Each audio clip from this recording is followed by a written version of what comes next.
We are starting Act Four's prologue off so strong with Oliver saying, "It's shorter than I remember," I tell Corbin as we stand looking down at the dock towards the water.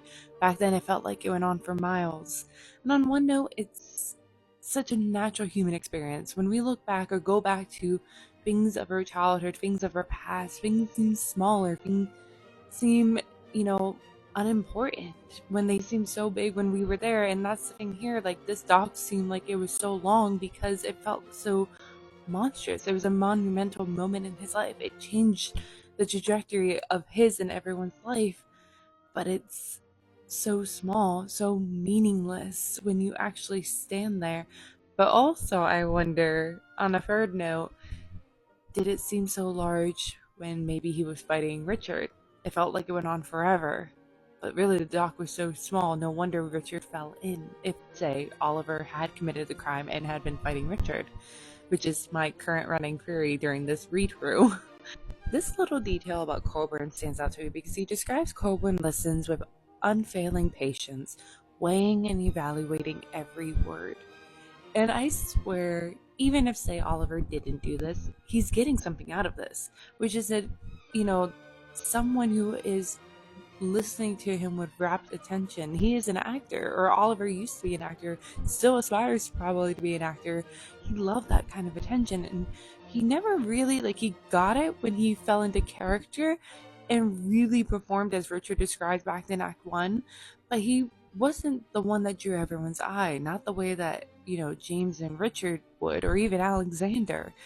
And having this is boosting his ego, but then also the fact that Coburn is weighing and evaluating every word and Oliver being able to pull the wool over his eyes definitely is boosting his ego. Even if, say, he didn't commit the crime, he's still lying in some aspects of the story.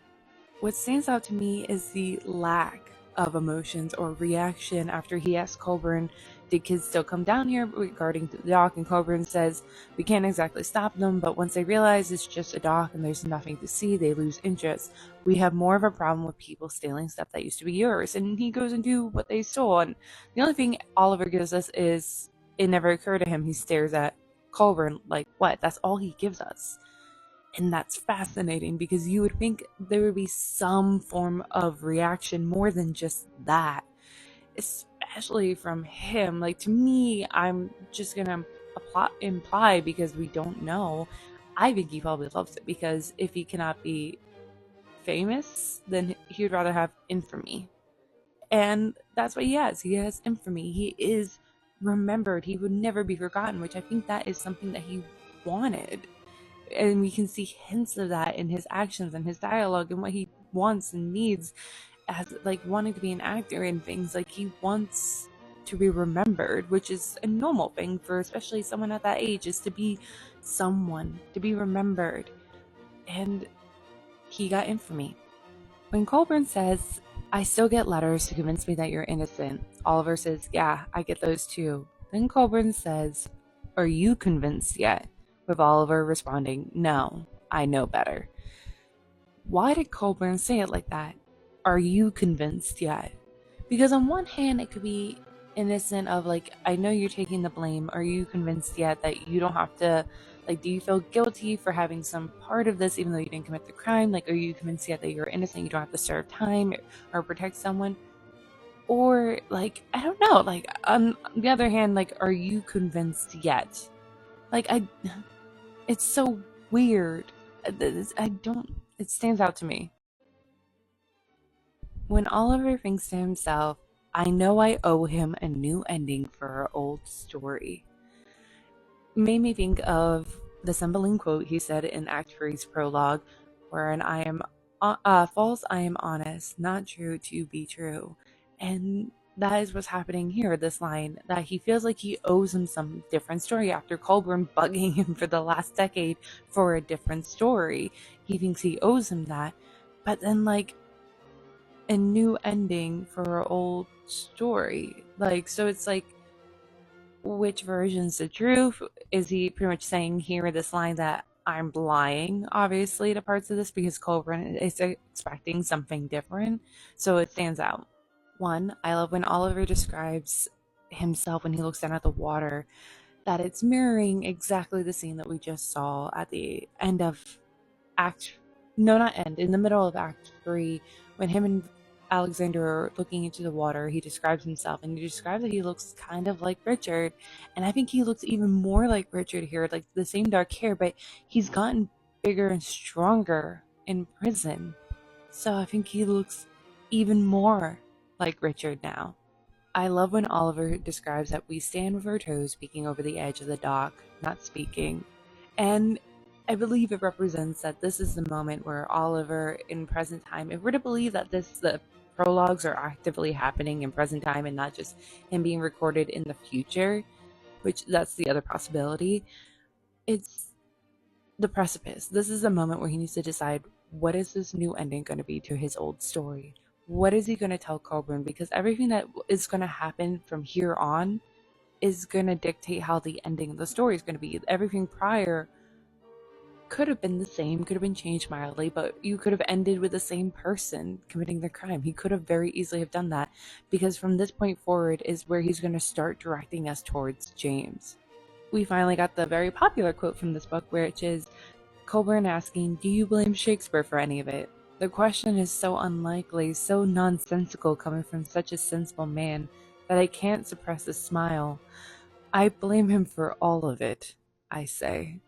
And this is Colburn, it makes sense. I think it's sensible for him, because he's a detective. He's worked in probably other murder cases, or at least a few, and knows that things sometimes aren't sensible when it comes to murder. The reasonings behind people do it, you might dwindle it down to jealousy, greed, power, things like that, which are same themes that we see in Shakespeare. So both of them are not wrong when they say that. But also, it's his, like, he can't suppress a smile, because I wonder if it's not, like, again, where I am false, I am honest, not true to be true. Was the smile really because he thought Coburn was being nonsensical in that moment when he's normally a practical man? Or because he finally hooked him? He's finally into this Shakespearean play that Oliver is performing right here. And Oliver saying, "I blame him for all of it," is true. Not only is he leaning into writing this story or telling the story like it's a Shakespeare tragedy, but all their actions and motivations, the blurring of the line between reality and fiction, comes down to how deep they are into their obsession with Shakespeare. And they lost themselves along the way. Again, the blurring the line between reality and fiction, which led to them justifying their actions and believing that this is a normal action, enough, believing enough that it's a normal action. They know it's not, because a part of them's still there. But yeah, they can blame Shakespeare. And Oliver supports my argument with him pretty much saying something that is a representation of blurring the lines between reality and fiction when he says, "We spent 4 years, most of us years before that, immersed in Shakespeare, submerged. How could we Here we could indulge our collective obsession. We spoke it as a second language, conversed in poetry, and lost touch with reality a little." If, say, Oliver committed the crime, pretty much right here he is explaining how and why it happened, in my opinion. When he says to Coburn, a good Shakespearean actor, a good actor of any stripe, really doesn't just say the words, he feels them. We felt all the passions of the characters we played as they were our own, but our characters' emotions don't cancel out the actors. Instead, you feel both at once. Imagine having all your own thoughts and feelings tangled up with all the thoughts and feelings of a whole other person. It can be hard sometimes to sort out which is which. And if you take a step back and remember the night of the crime, it was right after them performing Julius Caesar, right after they had that really intense assassination scene. He is pretty much saying that my emotions and feelings and things, my character, we all got blurred up, and I couldn't, like as James said, he has a hard time stepping out of character, going back to himself.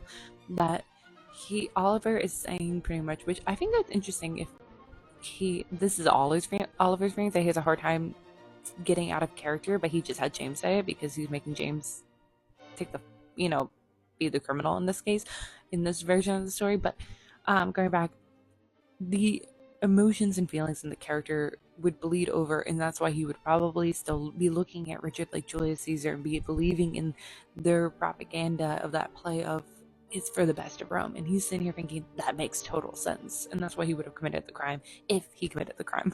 Oliver thinks to himself that after 10 years, I still think of myself as an actor. And I have in my annotations too, and this is your greatest performance, because this performance, Colburn, is gonna change the trajectory of his life again.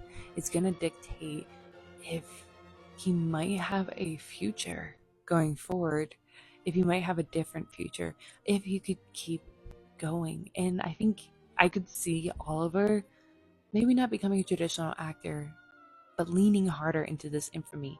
Think Gypsy Rose Blanchard. I think along those lines would be the potential future of Oliver. We never know what's going to happen with Oliver after he's done telling this tale to Colburn, but I could see that as a possibility.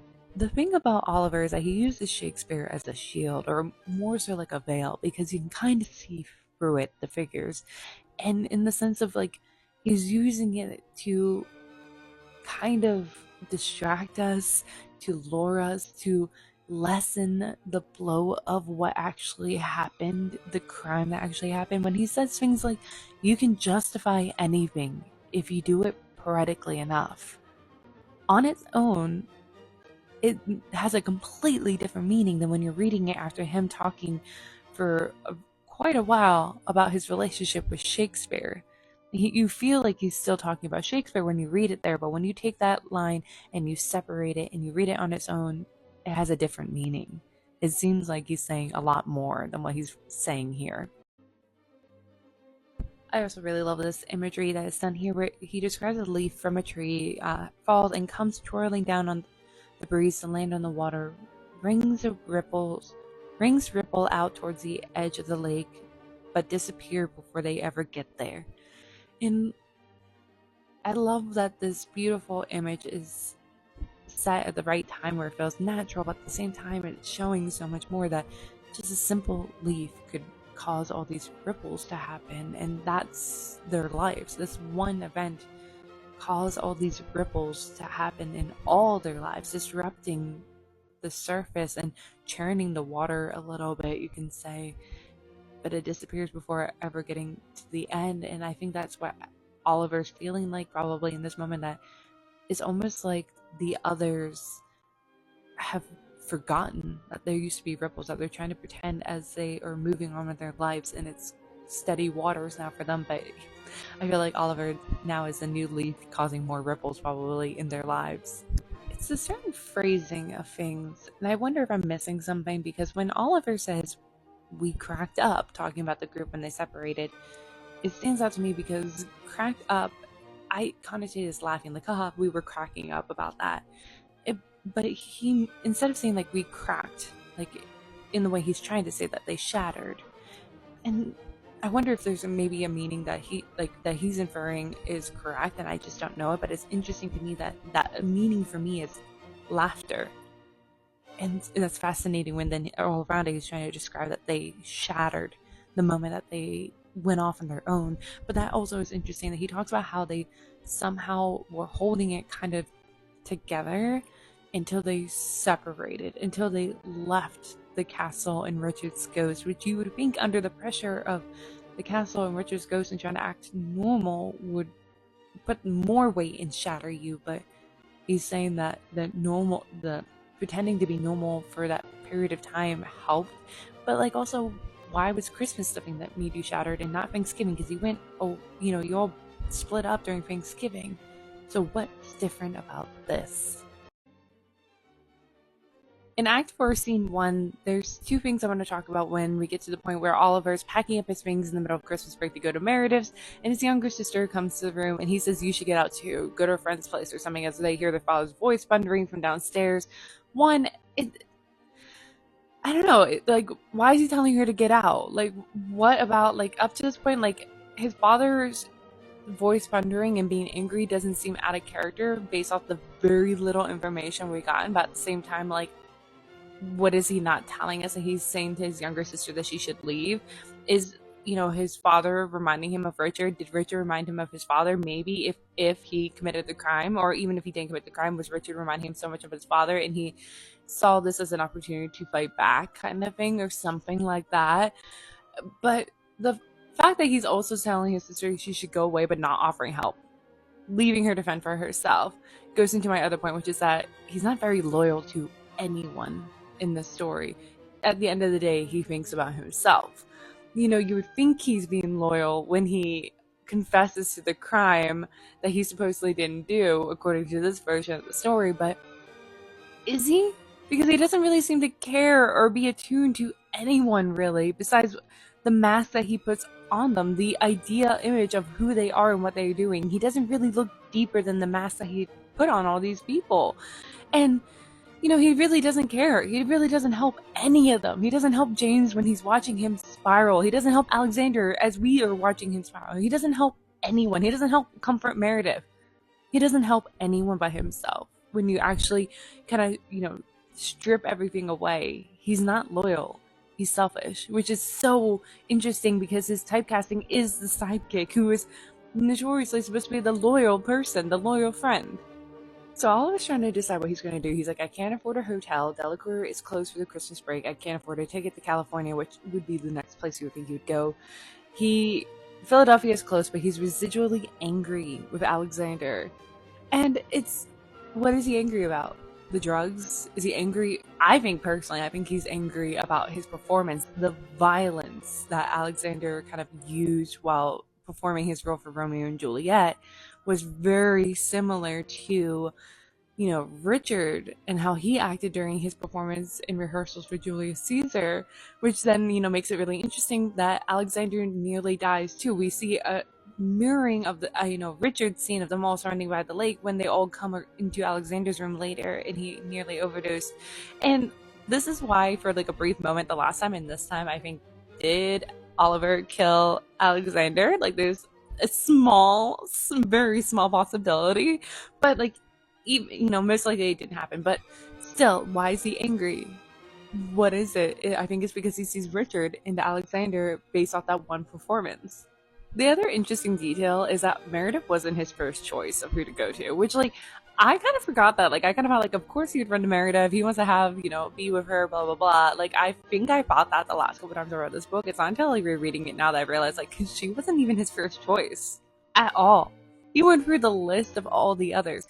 She wasn't his last choice, Ren was, but she wasn't his first choice, which you'd think maybe for someone that you're pursuing and about to enter a relationship with, like, and like is close, like you would think that like it would be maybe James and Meredith, but no, he goes, Delacour, James, Alexander, Pip, then Meredith. Come with me for this really random thought that just came to my mind, because as he's describing Meredith's home, I put in my annotations last year when I read this that it was reminiscent to how he described James's home, which is that it's staged. It's like a set. It's so clean. It's so precise. And so then I just had this thought of course it would be, because Oliver sees these people not as people, but as characters, as their typecasting. He, as I mentioned previously, he interacts with them as that. He doesn't really acknowledge or help anything that is happening underneath that makes them real people. All of them are struggling and falling and descending and spiraling, but he doesn't help them. He doesn't acknowledge that. So of course, when he comes to their homes, it would be like coming to another set with these characters. They're not real homes, not like his home, because he's a real person, but they're characters that he's just acting off of. But then I like that he goes into Meredith's room, and automatically is already different than how she has her room at the castle, which is so clean. This is a little bit more cluttered and has a little bit more personality and so many pictures. And it's forcing Oliver to like confront and come face to face with the fact that Meredith is a real person. She's not this typecasting, even though her clutter kind of fits within her typecasting a little bit. But it's the pictures that shows that she's a real person with emotions. And even then, even facing this, he doesn't see her as a real person. He doesn't comfort her. He sees her as a prop, a side character for him to base his story off of, to help prop his story up, to interact with. She's the femme fatale. She's someone to have sex with to make him seem more desirable as a character and likable. But other than that, there's not much else between the relationship. And to continue at that point, like literally he says, it occurred to me at last how alone she was. Unable, as always, to find the words to express my own belated understanding, I said nothing.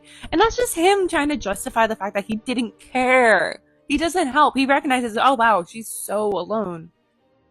Okay, so moving on, how are you gonna help me? He doesn't care. He doesn't help her through her struggles. He never once asks, how you feeling about Richard being dead? He doesn't care. I'm sorry. I like it's so fascinating because this is I think my third or fourth time reading this story, and the first time I really liked Oliver. This time is completely different than even the last time, because even if I was like distrustful of him, I did not hate him as much as I hate him this time apparently. So the last time I read this book, I annotated it, and I put in an annotation during this chapter, more specifically around the time that they're at this party that Meredith's older brother's hosting. It's so glamorous for New Year's.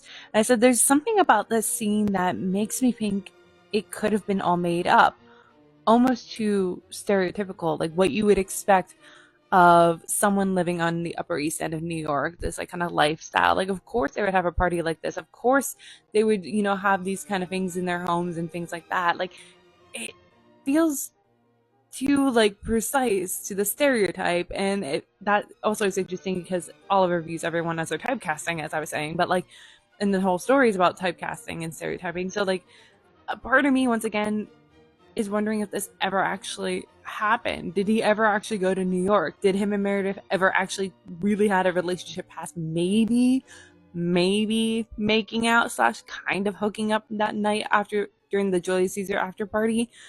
So like, how much of this is a lie? And this is why I love the story, because I'm like, I don't know how much of it is a lie.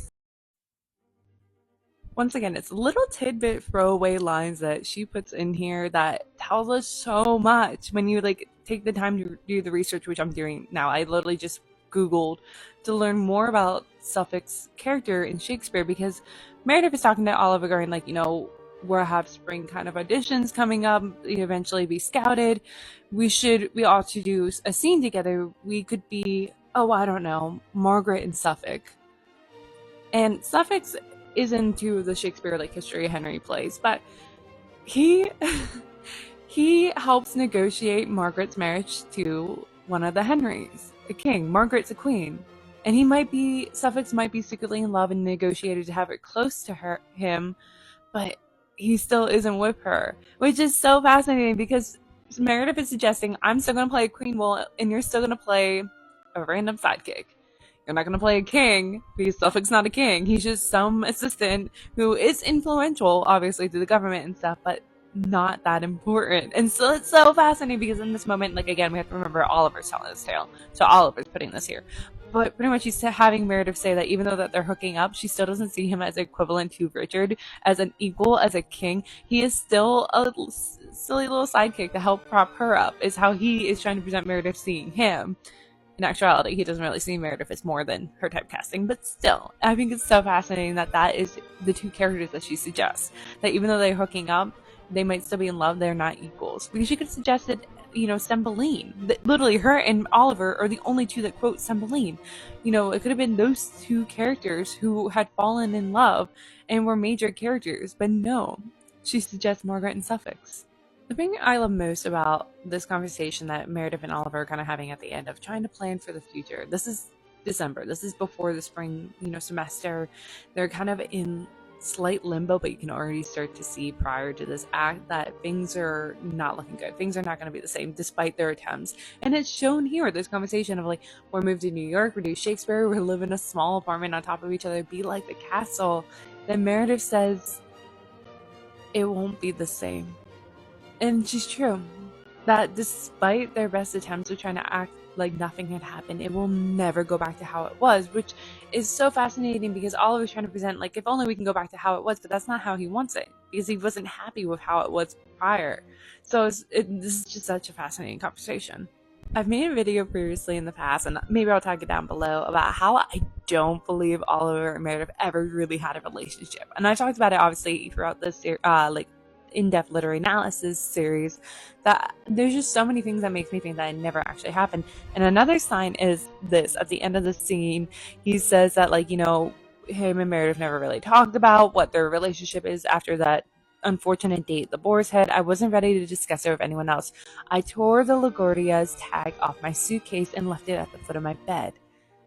And by tearing it off, it could be just showing like, oh, I was just trying to hide, or it never existed. It would then justify why no one else noticed the tag. No one else would have called him out for that. So, if Colburn was like, oh, why didn't James say something about that? Oh, because the tag wasn't there. Like, he's just preemptively assuming that would be a question, and assuming like, oh, this is how I'm hiding the evidence of the fact that I didn't actually go there, possibly. So like, I don't think that they actually had a relationship when it comes down to it. So that's I think the biggest lie in my opinion, but I'll probably tag the video down below going a little bit more in depth of why I don't think they have a relationship. And we get another great line exhibiting the blurring of the line between reality and fiction, which is one of my tabs. This is my dark blue tab that I focused on in my last read through when I was annotating, when he says that, like, he hasn't really thought about James. I managed to push James for a week or two out of my mind. I told myself that the jealous dismay that seized me during the Christmas mask was merely a moment of insanity, a side effect of manipulative theater magic. And I think that it's so wonderfully done because it's so subtle. It fits in this conversation that's going on here of like what we had seen, fits within the narrative. Like, of course he was jealous and stuff, but on a deeper level, Oliver's also telling us that this is what is happening. He's kind of blaming the theater for everything that happens in the story, that they blurred the line between reality and fiction, that they couldn't decipher what was real and what wasn't. And that's why probably Richard had died, that they couldn't decipher who the real Richard was and who was his character. The way that Richard died was too reminiscent to how Julius Caesar did. It was almost like the play never stopped. So as I already said, I annotated my copy. The last time I read this book, like, it's real intense, so many tabs. And at the end of the scene, I put a little note saying that besides the last few paragraphs, this scene felt so unimportant and gave me the vibes of fictitious. Like Oliver was trying to add something good amongst the decline into madness. It makes it seem like there was more with him and Meredith, or at least setting the scene for where the jealousy and love triangle between Meredith, James, and himself will go, potentially giving Meredith a reason to set up James, which is another fear I had. But like, why have this scene? Like, as I was saying here, like, there's nothing really big happen besides like him and Meredith's relationship, but like, even then, like, why have this scene? What is it adding to the narrative? So as I was reading Oliver and all of them wondering like why they're playing King Lear, because it's never been attempted in 50 years at Delacour, likely because, as Alexander pointed out, having a tender 20-something play the title role would be entirely absurd. And then it just hit me right now. The reason why I think that they're doing it is because of Richard's death. If Richard was still alive, they would have played a different tragedy, one where he would have been a king role, but because he's not there, they don't know what to do, and they're like, I guess we do King Lear, and I guess we'll have Frederick perform it instead, which is so fascinating to then put him in, which is like, I think it's still stopping Oliver from replacing Richard, because they're playing in a show where Richard probably wouldn't have a character really. It's all the other typecasting, but not his quite. But also at the same time, we see that they do shake up the typecasting just slightly of like James, but like still, it's interesting. And I think that's I can't believe I didn't think of it before, of like why they picked King Lear. It's the little details that like I didn't notice it the last couple times I read this, but I'm noticing it now because I'm like literally holding a magnifying glass to this book. But like, is Oliver sitting there alone at the Boar's Head getting dirty looks at his usual table from larger parties, waiting for the group to show up, and they're kind of flitting in and out. He doesn't know where Alexander and Ren are, and it's fascinating because when you juxtapose it with the beginning of the book, when they all were waiting at the Boar's Head, like that was the obvious place. They did their auditions and immediately went to the Boar's Head and waited to hear the callback.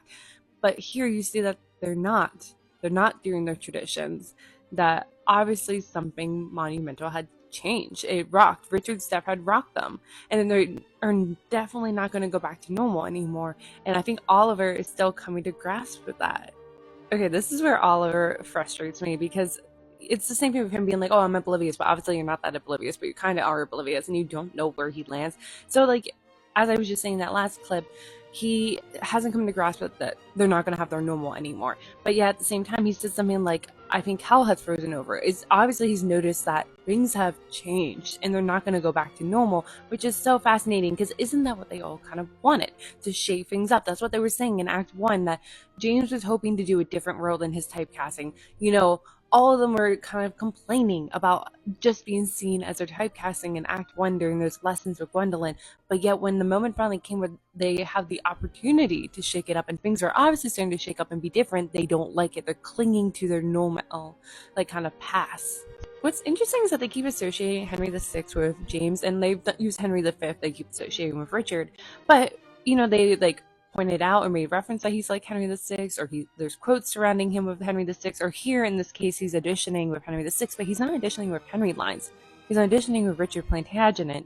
And Richard is a very ambitious political player. He's a duke during this play, trying to seize the crown for himself. And I'm gonna admit, I'm biased. I don't see James as that ambitious. He wanted something different. But I don't think like that, because I think what Oliver's trying to do here, because in this version of the tale, he's going to end with James committing the crime. And so I think he's trying to lay breadcrumbs he was always ambitious. He wanted something different. As he said in Act 1, he wanted different roles. He wanted to shake up and break free from his typecasting, but I don't think he would have killed Richard for it. Again, I'm biased, but it doesn't make sense to me because, as I pointed out some point, I think in Act 1, Richard and James could interchange roles. Sometimes they did. The way that they played it would have been very different, but they could interchange roles. The thing is that I think if to kind of branch out and do something different, a different kind of role for James would have been something like Alexander's roles. So I don't think James did commit the crime this time. I think that Oliver, though, is trying to paint it like he is by having little things like this, by having him quote auditioning with Richard Plantagenet, a known, ambitious political person willing to do whatever to get the crown. Also, there are things that James says and does that I feel like they're Oliver. They just come across to me as Oliver. And I wonder if he's using James as kind of like an avatar, or in maybe Dorian Gray in his painting and James is the painting, that he is altering him a little bit, because in this version of the story, he's going to have James be the killer. And so I wonder if he's looking at James, looking at this painting and being like, this is who I aspire to be, but also I'm going to impose my inner thoughts and feelings and have you say them out loud, because one, I need them to be said out loud without them being me saying them out, thinking them. So then Colburn doesn't think it's me because I have to have it be you, but also just have someone saying it. And so there's just certain things that James does and says that I've been in the back of my mind, this doesn't feel right. And I think I've probably flagged it in some of my videos, but I wonder more so how much of James's character in this story is actually James and how much of it is Oliver imposing himself on James with using James's image, if that makes sense. Now, if I take a step back and ignore my bias and thinking that Oliver committed the crime and James is perfect little human being that is innocent, I think the brilliance of this moment is that him performing this and how different, how violent, it seemed like he was a completely different person all of a sudden, according to Pip, is showing that Oliver has looked at James with only his typecasting mask on, that he's viewed him only one way, as the hero, as being perfect. But after Richard's death, we start seeing that mask slipping away. We see him panic. We see him worried. We're going to watch him spiral throughout the rest of this book. But in this moment, too, we're seeing a different version that Oliver has never acknowledged and doesn't want to acknowledge, that James can be more complex than just his typecasting. Here's something that fascinates me. We watch on the sidelines, in the periphery, James and Alexander kind of spiral, have a gothic descent into madness almost. They are struggling under the weight of Richard's death. But then you get someone like Oliver, where he keeps bringing up moments where it's he wonders if Richard is kind of in the room, the ghost of Richard. Richard always in the periphery, always avoiding his chairs and things. And to me, it's coming across as, Edgar Allan Poe's, Telltale Heart. It's the heart under the floorboards. That I wonder if Oliver is also spiraling, but because he's telling the tale, we don't quite see it. So I feel like I have to look even closer to see him cracking a little bit. And I think his cracks are these moments where he hears the heartbeat under the floorboard. He sees Richard's ghost in his periphery. So the last time I read this book, I annotated it. And so the last time, because of the cast list and Oliver and all of them making a big deal, being like, this is so out of our normal typecasting, I looked up the different characters, and in my book, I put who I think they would have been. So the casting is King Lear as Frederick, and we don't know who that would have been. But then Albany is being played by Camilla, which that probably would have gone to Oliver. So it's the sidekick character. Cordelia went to Ren, which makes sense. That I still have Ren would have been that character. Reagan, it went to Pip again, still fitting. Pip would have played that character. Guarnerio, pronouncing that wrong, went to Meredith again. The girls are fitting within still the typecasting as the boys are changing up, because then Edmund went to James, and that would have been an Alexander role, and Edgar went to Oliver, which would have been a James's role.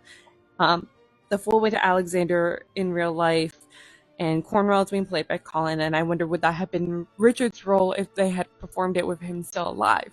But it's the boys that are being all shooken up and like mixed around, so it's fascinating to see like where they would have landed. That Oliver's finally playing what would have been a James's role, but Oliver's role is being played by Camillo, and Alexander Borges playing the Fool, because James is playing an Alexander role, which, like I just said, is different enough. This is kind of what he wanted. He to play something very different than what he would have played, and this is a very different role. Okay, so then Pip says Alexander's going to be thrilled, and I put serious or sarcastic, and we don't know. Like, I don't know, and that's the thing with Pip. We never know anything of what she means or what she's saying, and she is such an enigma, and it drives me crazy, and that's why I don't talk about her, I feel like, that much, because, like, I don't know what to say much about her, and she just pops in and out. She flits in and out of the room whenever Oliver needs her, but is he gonna like playing the Fool, or is she being sarcastic?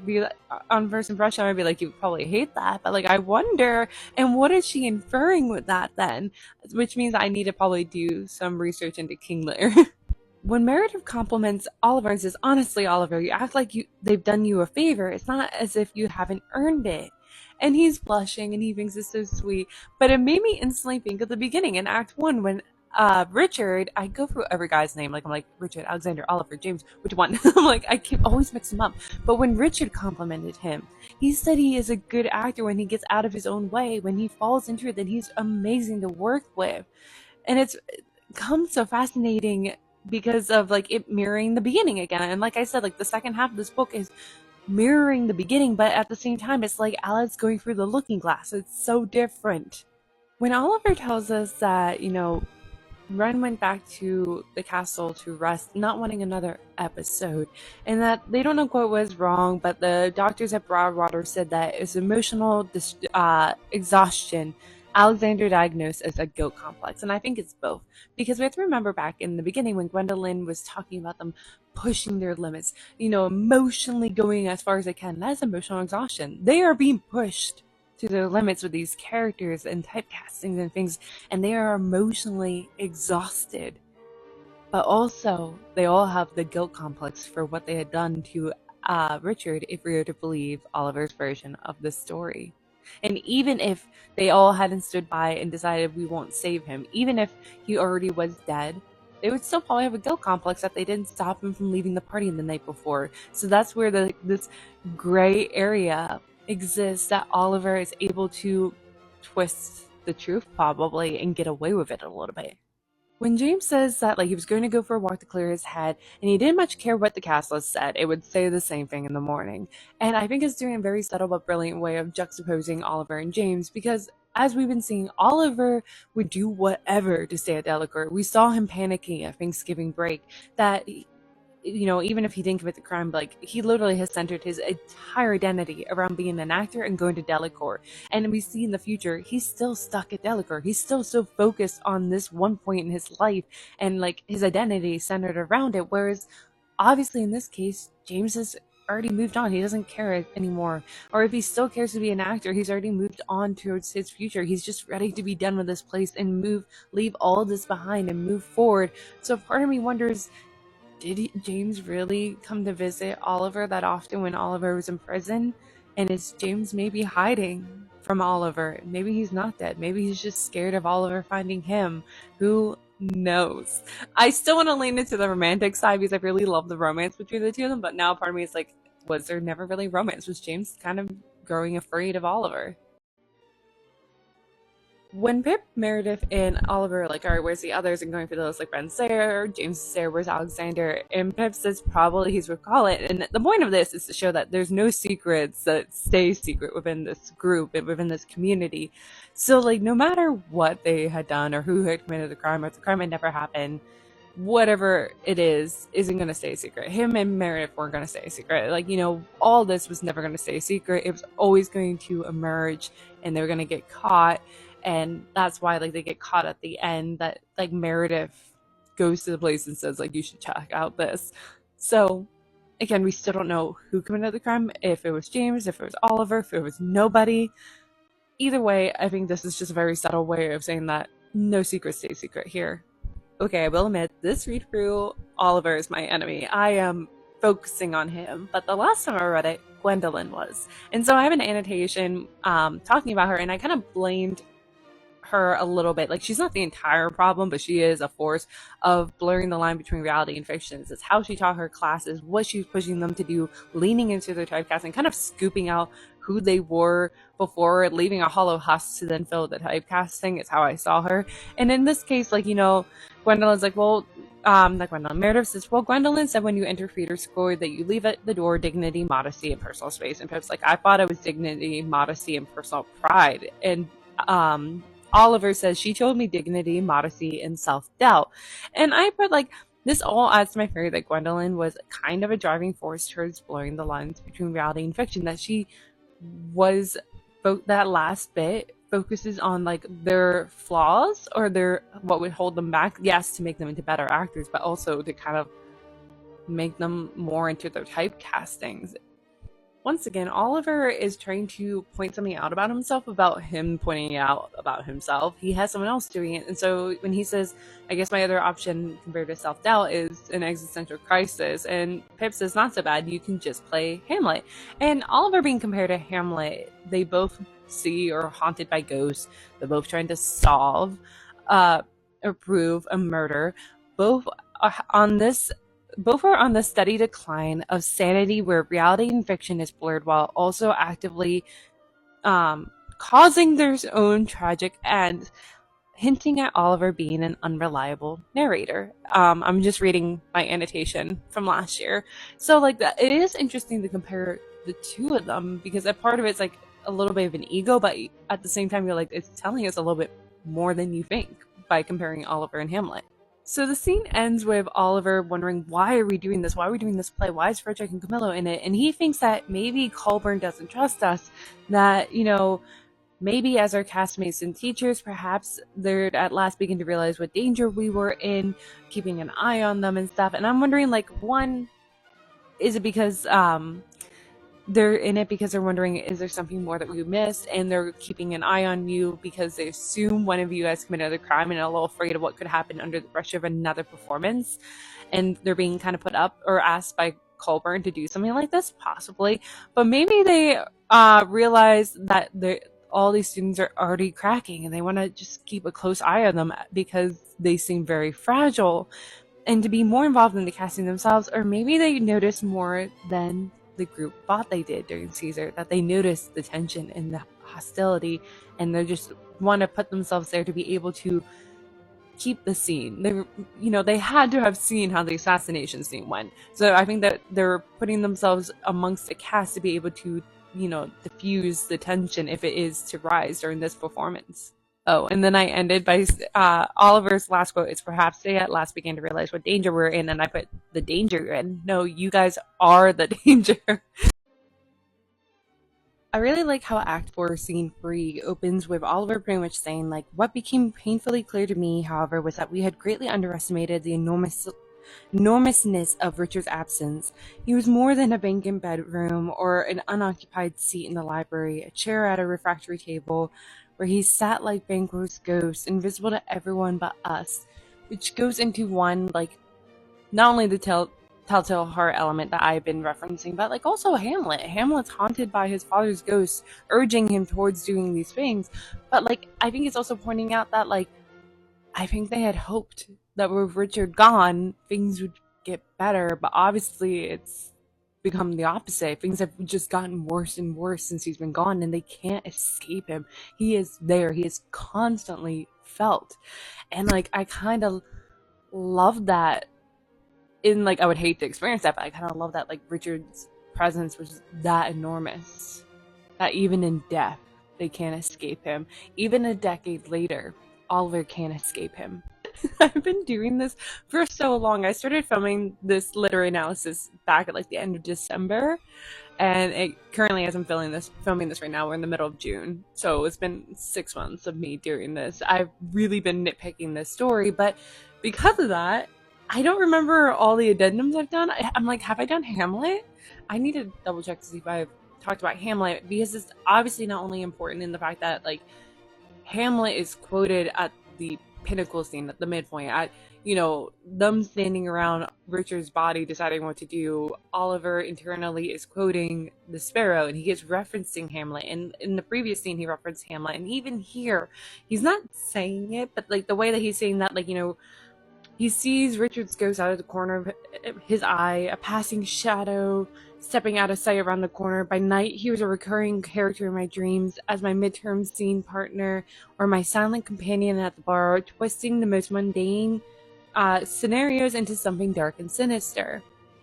And it's so reminiscent to like character, like as I just said in the previous clip, like Hamlet being, haunted by his father's ghost, and that's what's kind of pushing him into action throughout the story.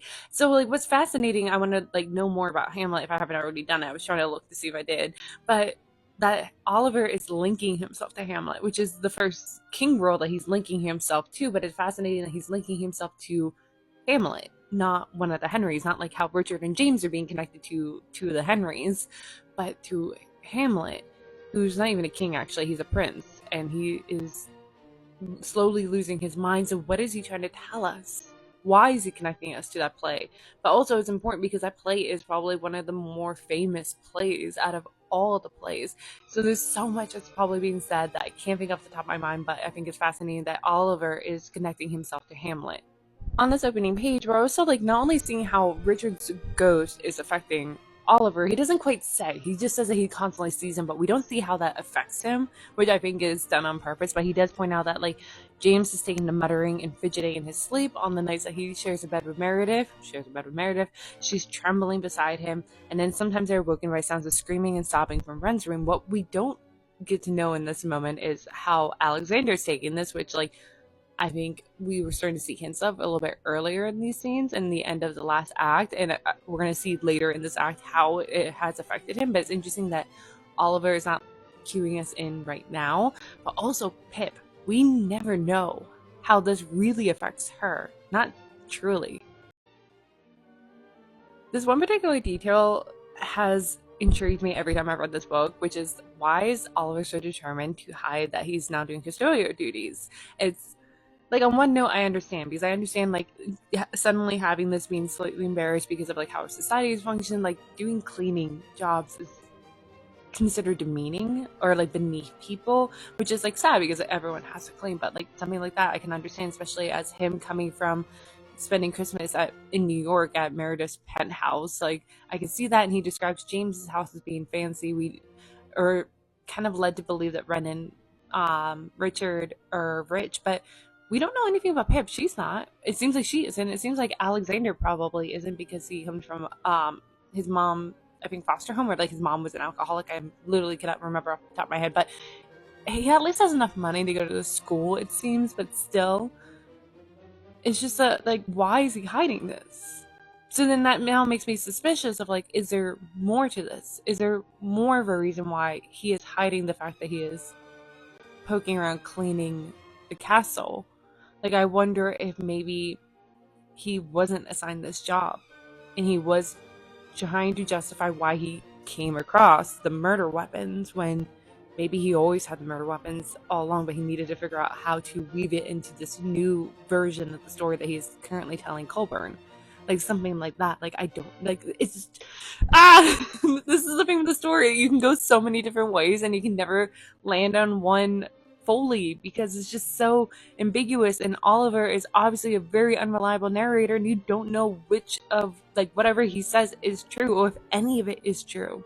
The fun thing and equally frustrating thing about this story is that every time you read it, you are going to view something different. Or you're going to find a detail that you maybe didn't notice the last time, but you didn't really notice it in this particular way because you're viewing the story differently, or it just means something different. For instance, in this case, when Oliver's describing how he's cleaning the fireplace, he says, despite the persistent winter chill, I was sweating. And I'm like, but the fire's not lit. And he hasn't said that he's done any other chores before that. And like cleaning a fireplace isn't that taxing that he should be that sweaty. So it makes me suspicious this time around because I'm suspicious of Oliver this time around. So I'm like, why are you sweaty?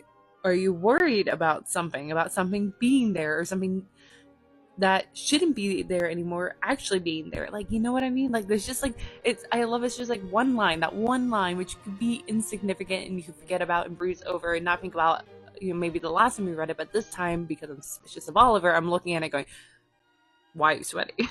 I feel like how I did shortly after Richard's death when they were describing his wounds, and I was just spiraling, going, but how does that match with any of the plausible like ways that he could have died, whether it's the version that he initially told Coburn, the version of like it was an accident, or the version that he's telling Coburn now. Like, how does this work? Because the wounds don't match up, and I feel like I'm doing that now with him coming across in the pile of ashes a snake skin like strip of fabric, and I'm like, but how? If we were to believe Pip was the one to put it in there prior to Christmas break, if we're to believe that was when the fabric was put in there, how could it have survived? It's fabric. Fabric will burn like pretty easily, and especially like this long. Like, they've been back a while. Like, even if like before that, for Christmas break, when Pip put it in, that was the last fire before Christmas break. They've been back from Christmas break for at least a handful of days, if not weeks, and have lit the fire, obviously, because it's really cold out. So how has this fabric survived? Unless it really wasn't there that long, or Pip wasn't the one to put it in there, or like, maybe maybe Oliver's sweating right now because he had tried to burn it and it didn't, like, recently, and it didn't work, and he's sweaty because he's going, what am I going to do with this now, or something. Like, I don't know. I hate this and I love this. To me, Coburn continuously appearing after Christmas break, or even like that right before, tells me that Coburn has never believed the accident theory. It was just to have the actual killer's guard down, which proves also to me that the wounds on Richard does not fit an accident, not entirely. Maybe something accidentally could have happened, but I think it was an attack, at least in some way or form. Once again, Oliver just like, I don't know how much he's telling the truth. Like, the last time I read this book, when I annotated it, I convinced myself that whatever he tells Coburn has to be as close to the truth as possible, because he's currently telling Coburn the story. Coburn will remember, for the most part, what he was told. He would probably have it in his notes, too, some of the things, especially this conversation here with Oliver. However, this time around, I'm wondering if that's not the case. What if this story right here is not being told in the present day, but actually Oliver is writing it down months or years afterwards and framing it like he's telling Colburn, to then be able to put some narrative distance between himself and the story. So as he puts it out, it can be almost written off a little bit more than more like being memoir like, or being too close and putting too much of a blame in the distance helps to alleviate some of this blame, which is what he does throughout this entire story anyway, with his fate versus agency. He is pushing away the responsibility and his agency in the situation when they actually had full agency the entire time. It's the tiny details that I love, because when Oliver says to Coburn, it's hard to not be nervous when the police are in and out of your house so often, and it's like he's calling it your house, his house, and that's how like he sees Delacour and all this, that this is his home, this is the one place that he felt truly himself, and he will be willing to probably do anything to keep that. This is where he considers himself the happiest, where his family, the family that he has claimed for himself, has existed, even though obviously he does not like the family either. But the fact that he calls it his house, because this is technically his dorm. This conversation between Oliver and Colburn here in the library is interesting when you're comparing it with like what he says. I can't remember if it was in the prologue of Act 3 or Act 4, but when they say like, do you blame Shakespeare for all of it, any of this, and he says, I blame him for all of this. Because then, like, in this scene, Carl Burns looking at all the books in the library, and he says, yeah, like, do you guys read this? And Oliver says, we read. You read anything but Shakespeare? Sure, Shakespeare doesn't exist in a vacuum. He's pretty much saying that, like, Shakespeare is in everything. Which, on one note, is fascinating when you compare it with him saying that, like, I blame Shakespeare for all of this, pushing the blame away onto Shakespeare. But, like, also on, like, another note, like, if you take a step back, it is fascinating because Shakespeare is in everything, kind of. And, like, even, like, looking at, like, whether you're thinking of Oliver writing the story or Emma Rio, like, obviously Shakespeare is so important to the story. And as I pointed out in these videos, that, like, her quoting or referencing Shakespeare, if you take a moment to step back and look at it, it's telling us so much beneath the surface about the story and the characters that we're reading in this moment. But also, like, I wonder if, once again, Oliver's pushing away the blame and responsibility, that he's kind of saying that almost like this is inevitable because we will never be able to escape Shakespeare, which is fascinating when you think of, like, where the others are in the future, or at least the ones that we get to know, that, you know, at least Alexander, Pip, and Meredith are still doing Shakespeare performances, and obviously, as Colburn says in Act 1's prologue, they haven't beaten it out of you as he still is quoting Shakespeare. So, like, God, there's more I can probably say, and I just, like, am drawing a blank, but it's fascinating, this relationship with Shakespeare and Oliver.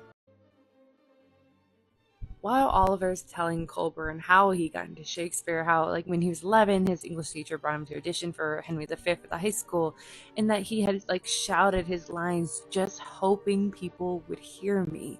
And I highlighted that line, just hoping people would hear me, because I think it could mean so much more when you take it out of that context too, because that is Oliver's entire struggle, his entire conflict, his entire, like, motivation is just hoping people would hear him, that he feels lost even now, that he feels like he doesn't have a typecasting, but really he does have a typecasting. He's a sidekick, as I pointed out, but, like, he's just hoping people would hear him. Even a decade later, even as he's telling the story, he's just hoping people would hear him. I don't think he cares what they're listening to, just as long as he's garnering attention and being proven that he does exist. He's not invisible, that he's not nothing. And that is such a struggle that I think a lot of people, or everyone, goes through. And it's so fascinating how it's being portrayed here then when you think about that. When Colburn then asks, does it make you happy, like Shakespeare, I love Oliver's answer, because he says, like, you know, yes should be the, seems a possible answer, but then I closed my mouth again, uncertain. I cleared my throat and spoke more cautiously. I won't pretend it's not difficult. We're always working and we don't sleep much, and it's hard to have normal friendships outside of our sphere, but it's worth it just for the rush we get being on stage and speaking Shakespeare's words. It's like we're not really alive until then, and then everything just lights up and the bad stuff disappears and we don't want to be anywhere else. And in this moment, he's saying so much. Like, it's a great example of his words being layered, that on the surface it fits within the conversation being had at hand, but it's also telling us so much beneath it, of, like, this obviously doesn't make them happy, but it's addicting. It's like a drug that they yearn for. But also it's like going into how he's presenting everyone as, like, typecasting, that they're almost invisible, that they're no one until the moment that they get on stage. All of a sudden there's somebody, that they're heard, and, like, all the bad stuff disappears, that they could forget everything. And that's what Oliver, I think, is constantly chasing and, like, running away from. He's running away from his boring normal life from Ohio and chasing after something, and he gets glimpses of it, little moments whenever he's on stage. Oh, and to continue off that last clip, I think it's the reason why he does everything he does. That is the reason why he's willing to go however far he's willing to go to keep this. He's terrified of losing this, because it's kind of like someone who's starting to get addicted to a drug, that they're willing to do whatever to keep doing this drug because they cannot now imagine their life without this kind of high. One, I like how Oliver is trying to justify why there's some inaccuracies by when Colburn says that everyone seems to remember the night differently. Oliver says everyone experiences it differently, I think, which, like, yes, that is a plausible reason why there is, you know, plot holes and things like that. There's not really a plot hole, but, like, nothing is adding up perfectly. But also, I really liked seeing when he says that my own voice was cool and flat, my nerves settled again by the fact that he had given me a part to play. And as a casting director who's no more imaginative than Gwendolyn, I was peripheral, a bystander, an unwilling witness who just might be won over. And what initially caught my attention was the beginning of this line when he is like, my voice went cool and flat, which like he is, which is exactly what Richard had said in Act One, that Oliver is a really good actor when he gets out of his own way. When he falls into his character, then he really leans into it. And that's what we're kind of seeing here. But then also he's pointing out that like, everyone sees him as only this particular typecasting, as a side character, as a bystander, as someone unimportant. And I think the entire focus for Oliver in the story is that he's trying to break free from that, and he wants to be someone more important.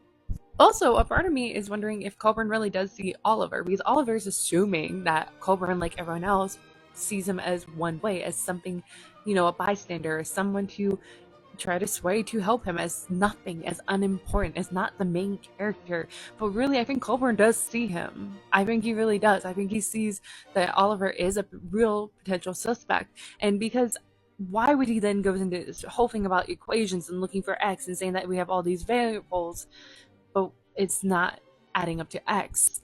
And he says, so what does that mean? It means that at least one of our variables is wrong. So why is he saying that to Oliver? Now, Oliver could be right that he's saying that in hopes that Oliver might look and tell Colburn, but I wonder if Colburn is saying that because he's wondering if Oliver is that wrong variable. And so, like, but then this goddamn story, so you start following this line and then you stop and go, wait, but he spent a decade coming to Oliver every 2 weeks going, tell me the real story, not believing that Oliver had actually done it. But obviously Oliver had done it probably like enough to be in prison. Like,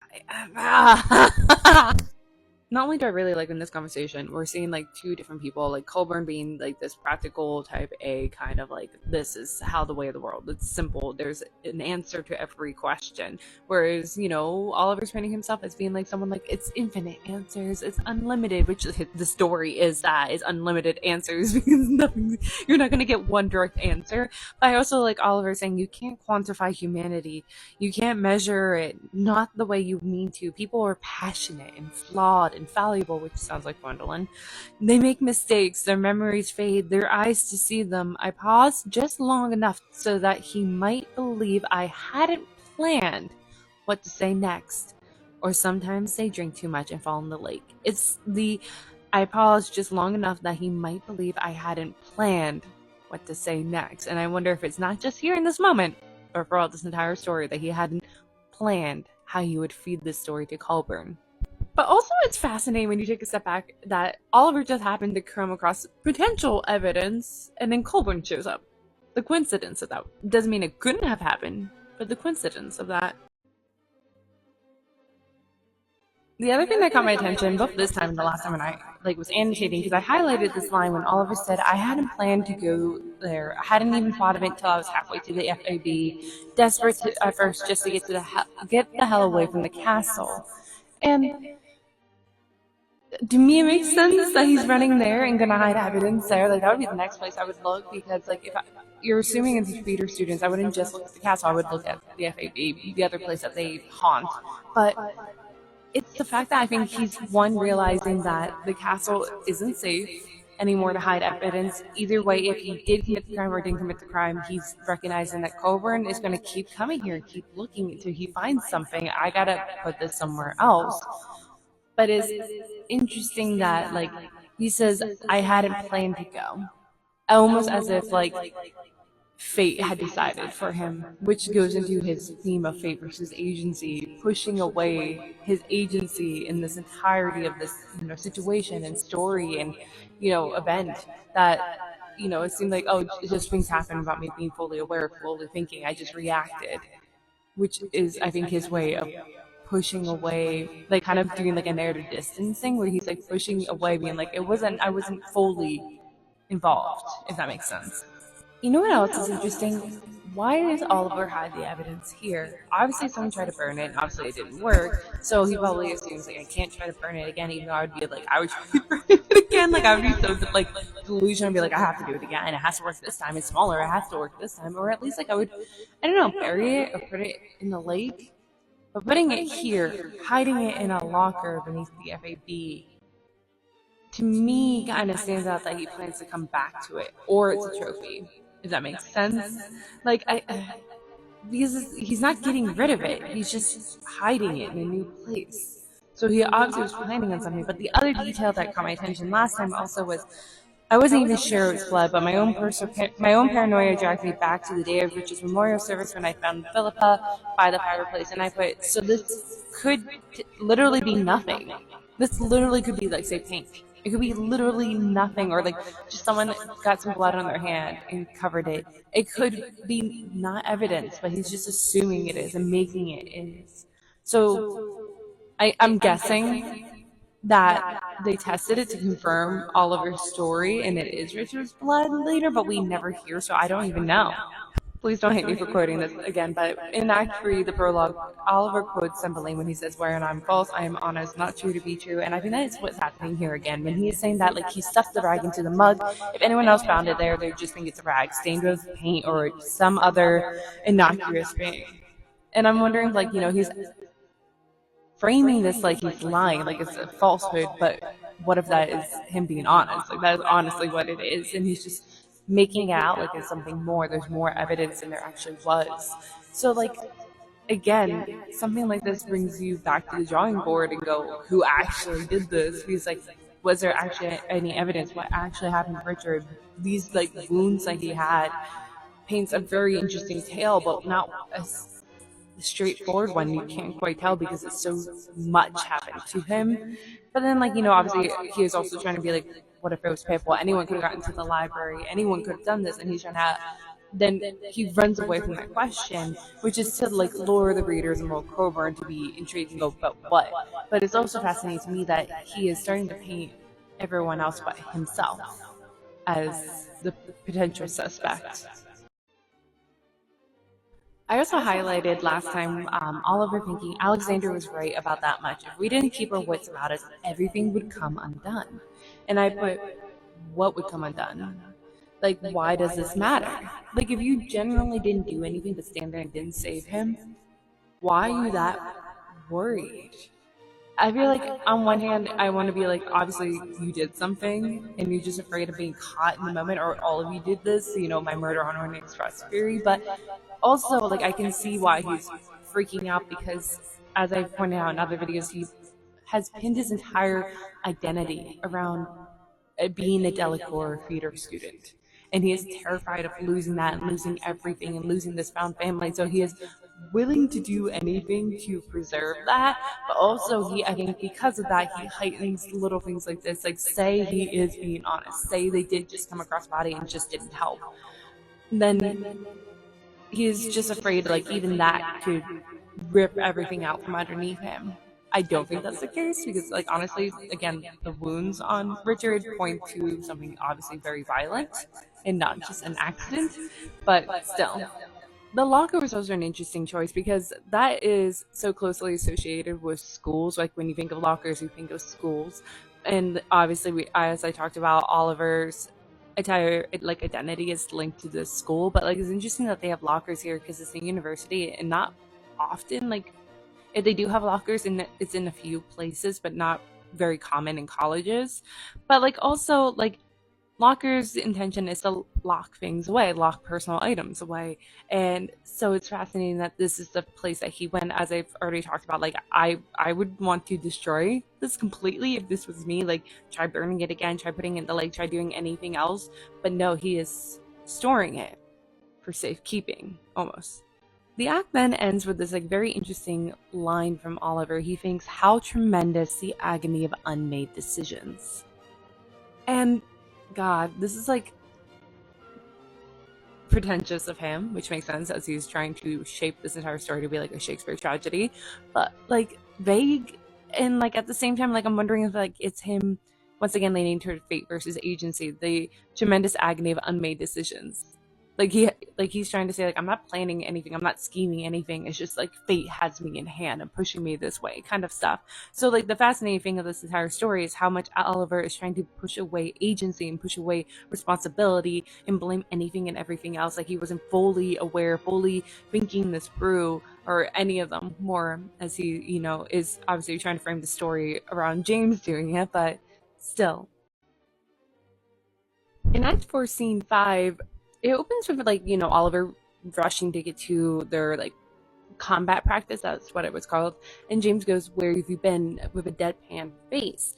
And two things came to mind when I read that. And I highlighted it last time. The last time I annotated and said that it is reminiscent to the expression and the kind of funk that we saw Richard in during their practices. So I think it's supposed to start showing us that something's happening with James, and is he starting to morph into Richard or be possessed by that terrorizing ghost that Richard did? Because, like I said, it's so strange. It stood out to me those couple moments where he went too far during practices. He would then kind of jolt back and be, like, look around confused, like he didn't realize what he did. And I don't know what to think of that, but it always catches my attention and it frustrates me. But the deadpan expression also stands out to me because it's a reminder that he's fictionalizing this. There's no way he is going to remember a decade later the exact expressions, much less the exact wording of everyone from, 10 years on. Like, I couldn't tell you. There are moments I could summarize and tell you, or maybe remember a sentence or two from a decade ago, but I couldn't tell you exactly. So it's great for the story, obviously. I love it. But you have to remember that he is fictionalizing a lot of this. So we just don't know how much is he just taking creative liberties or how much is he straightforward lying. Oliver lets us know that him and James had only gone through the blocking for this class twice because James had been missing all day Saturday and all day Sunday.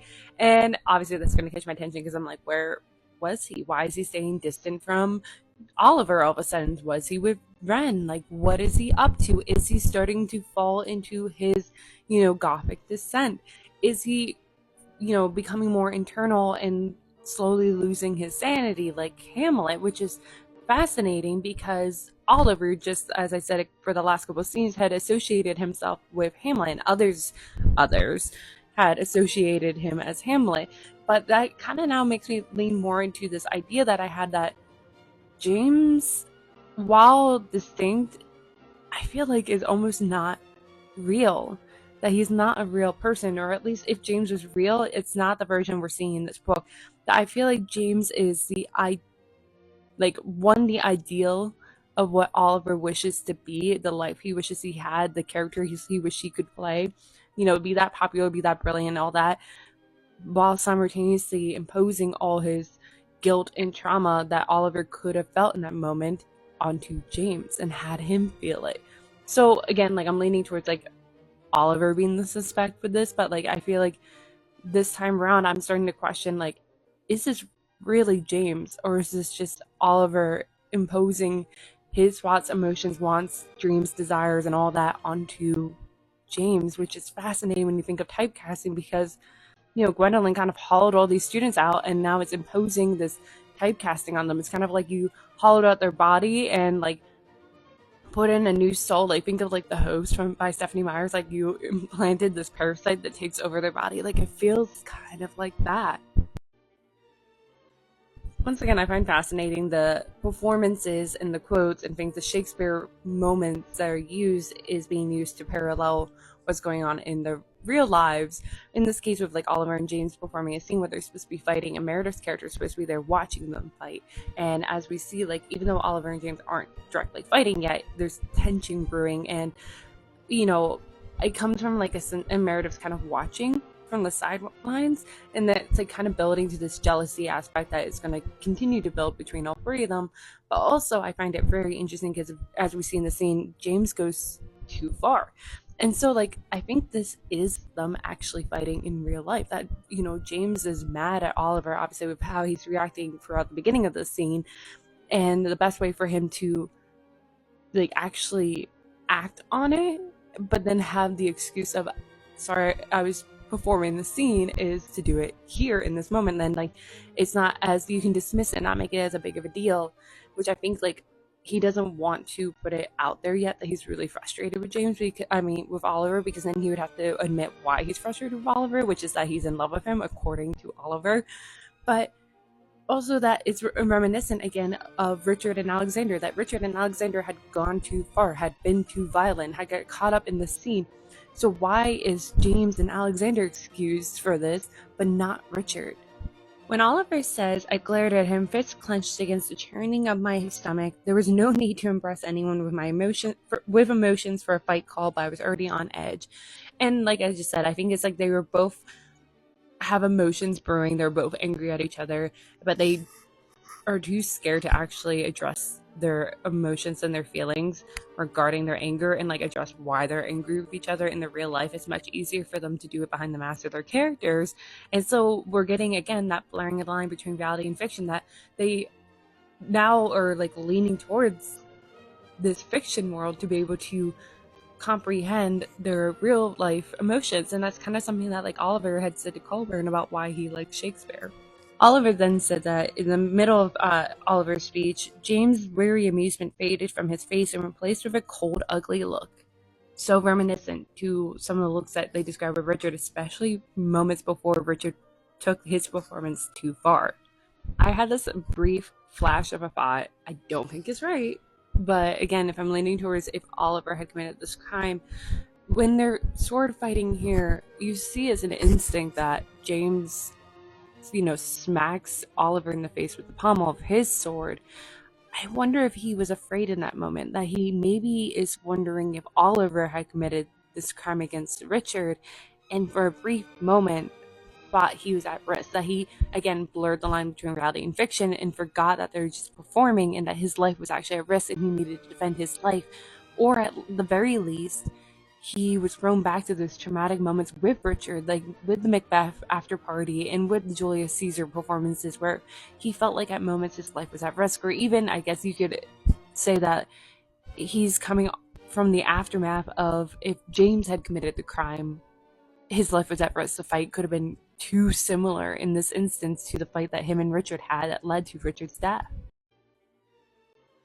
After hitting Oliver and blood starting to come from gushing from his nose, James dropped his foil and gaped at me with wide, bulging eyes, practically mirroring Richard's expression after he went too far in his performances. He went too far, and then after a second, he would kind of like his eyes would widen and he would blink, like kind of blink and wonder what the hell has happened. Like he just had come back into his body. So something is happening here, obviously. Or Oliver's trying to make it like something is happening here. Like the two of them are possessed. Like something has happened. Like it's like a curse, like the curse on saying Macbeth. Like I don't know. It's something is here.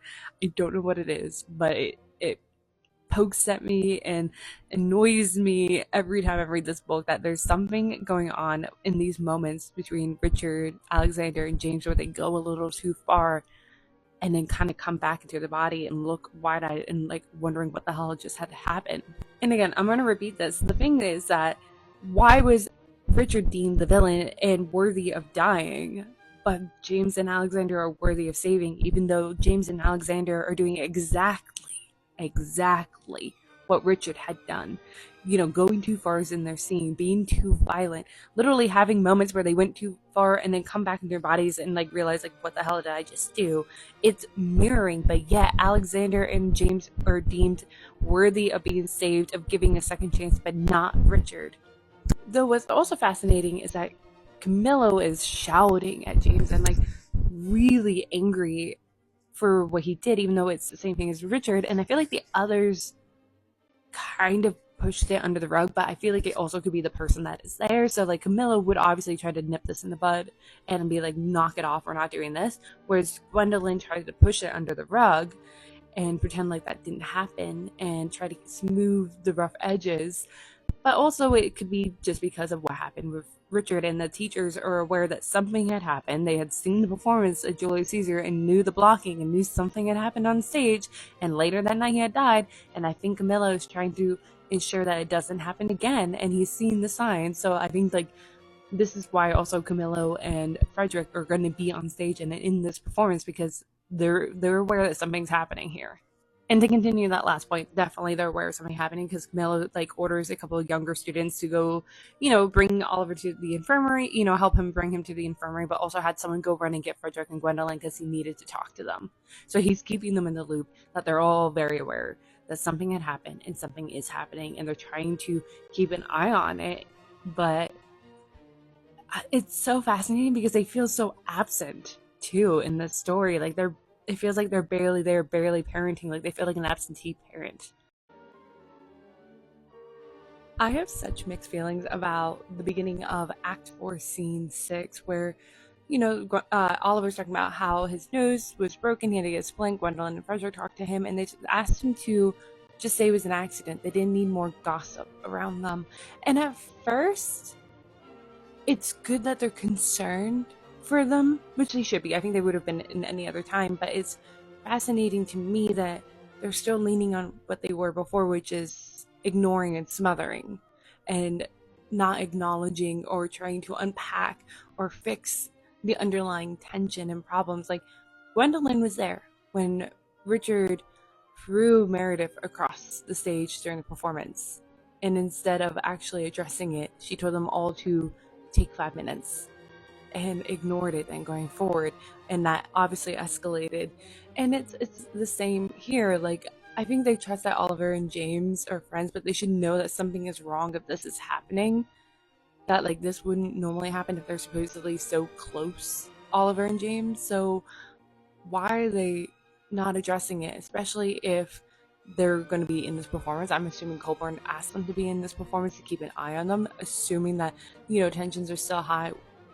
Like, I understand why they're going this course of actions, but it makes me sad that they're going this course of action. When Oliver says that he doesn't want to go to the tower because even though he knows it's unlikely James would be there, he still doesn't want to see him. What caught my attention is that he doesn't go to Meredith's rooms next, which to me, I think if he had gone there, that would mean that he is leaning towards a more loving, romantic kind of aspect, that he would have forgiven James, or even if he didn't, he was going to kind of ignore it and move forward and lean into that relationship within this love triangle that Oliver is trying to set up, but he doesn't. He goes to Alexander, which is fascinating to me because Alexander is the one in the first half of the book that kind of eggs on becoming worse. Now, he doesn't act first in all these moments, but he is the one that put the suggestion out there, which leads to actions when he suggested that they retaliate against Richard for Julius Caesar. He's the one that suggests that they don't save Richard. He's not the one to first act, but he puts it out there. So it's fascinating that Oliver goes to him, which says to me that Oliver doesn't want to put it under the rug, that he kind of wants to retaliate almost, which is fascinating when you think of their relationship, when you think of how he reacted to, Richard. But then I don't think he really does retaliate against James, but I feel like he is edging towards it maybe. I don't know, because it's still, like I said in other videos, it's fascinating that James and Alexander do identical things that Richard does, but they get a free pass. They have the right to get a second chance, whereas Richard didn't to him. Now, technically, Oliver goes to Alexander to get some high-end painkillers because his head is hurting thanks to his broken nose. But at the same time, like, it's kind of hypocritical because he had just critiqued Alexander not that long ago for being high on drugs when they're going to the, what's it called? Wake. Or, like, ceremony for Richard post his death. And, like, even right now, he acknowledges and tells us that Alexander, his eyes are bloodshot, his lips are dry and cracked. He doesn't ask if he's okay. He doesn't even really think harder than that. So again, like, to me, it leans into Oliver being selfish. Now, I personally think Alexander is a red herring. I think he's all talk, no action. But him saying, like, what happened, I'm not going to make you talk about it, but should I know, I want to know if I should shove James into the lake next time. Now, like, if he had said this jokingly in the beginning of the story, it would have been seen as a joke. But the fact that their friend and classmate had just died in that lake, to then say that seems callous, but also calculated maybe by Oliver. I don't know, but it caught my attention. Now, Oliver and Alexander, literally the guys' names, it takes me a minute because I go through the list of them because I can never remember the right one I want to talk about.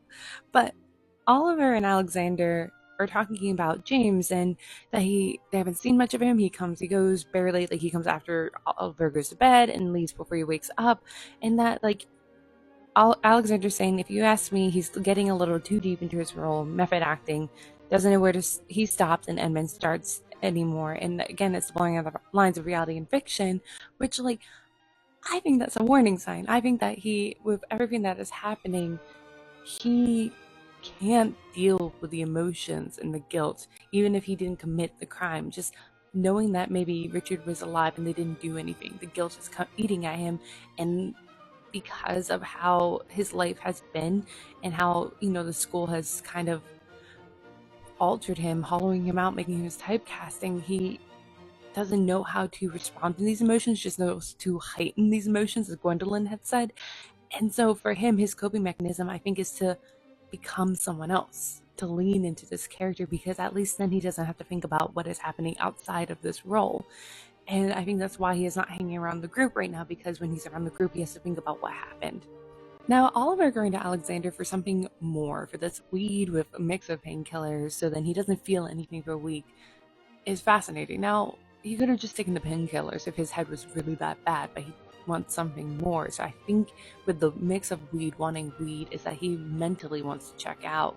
And he mentally wants to check out because I think he doesn't want to acknowledge that there's a rift between him and James, because even if a lot of things are a lie that Oliver is saying, I think at the bare minimum, he has a thing for James. Maybe not romantic, maybe obsessive, maybe stalkery. Who knows? It could be romantic. But either way, he would rather go numb than acknowledge it, which is kind of ironic when I think about what I said in the beginning of the scene, where Gwendolyn and Frederick want to push this whole incident on the rug, just as they had done with Richard shoving Meredith across the stage. They want to shove things on the rug. They don't want to address things head on, and Oliver's doing the exact same thing here when it comes to his and James's relationship after this interaction. When Oliver goes out to smoke his weed, this moment in time could have been used to unpack something, to think about something. Like I said, he doesn't think about his and James's relationship that much, or about Richard's death, or about his relationship with Meredith, or about anything. He tells us about the nature, which telling about the nature is done purposely, in my opinion. There's a reason why. Now, nature can symbolize peace and calmness, it can symbolize power and strength, it can symbolize the life cycle. Meanwhile, Macbeth, Shakespeare refers to nature in the sense that, like, it refers to the lightness in nature, that he uses it to symbolize life, purity, and innocence, but also darkness and death, destruction and guilt. And we're seeing all these things being done right here. So I think him acknowledging the nature is to then have us go and look deeper and realize that it's his way of acknowledging his guilt and the darkness and all these things going on right now. But also that, like, the castle's becoming too stuffy, too crowded, too prison-like. That it's fascinating that he's standing with the castle to his back, looking out to nature, like he's on the cusp between being in prison and having freedom. And as we know, this is, being my third or fourth read of this story, we're inching towards Oliver having to make a decision of, admitting guilt, of confessing to Colburn.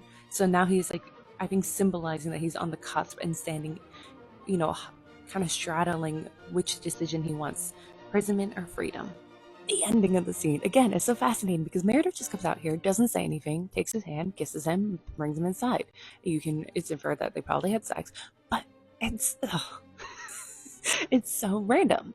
It's so random. And it makes me think it didn't happen. Again, there's so many times with his and Meredith's relationship that I question the validity of it. Did it actually happen? Because in this moment, you could argue it probably didn't. But it's so nothing.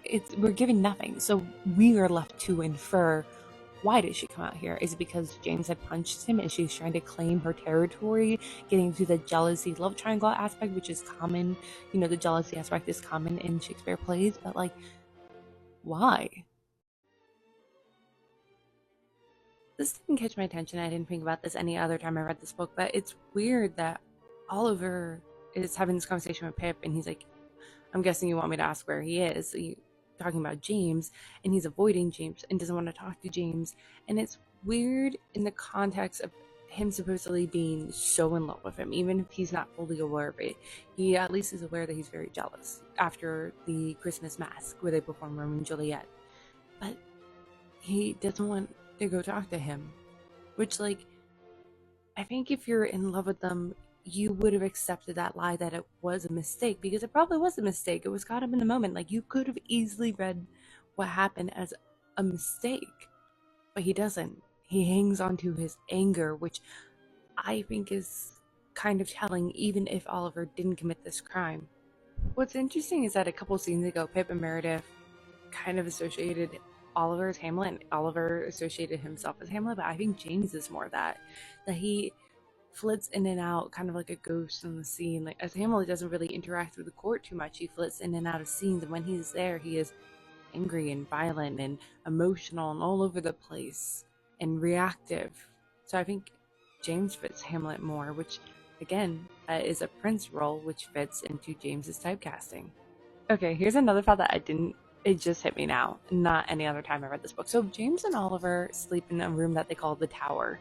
And if you think about the plays, there's Richard III, which again, there's a Richard in the story, but in Richard III, Richard is believed to have killed the boys in the tower, the young princes, and it's two boys. So I feel like there's an analogy being done here that did Richard kill, symbolically, James and Oliver this year? The two boys in the tower, what is happening? Is there one left to take the place? Like, all these things. So I think there's more to unpack there, and I can't quite think of it right now, but that's an interesting detail to think about, I think. Continuing with, like, how weird it is, Oliver's reaction about James right now, like, not Meredith, Pip points out, like, he's in the tower now, and Oliver said, I can get the names right. Oliver said, well, in that case, I'll be staying right here.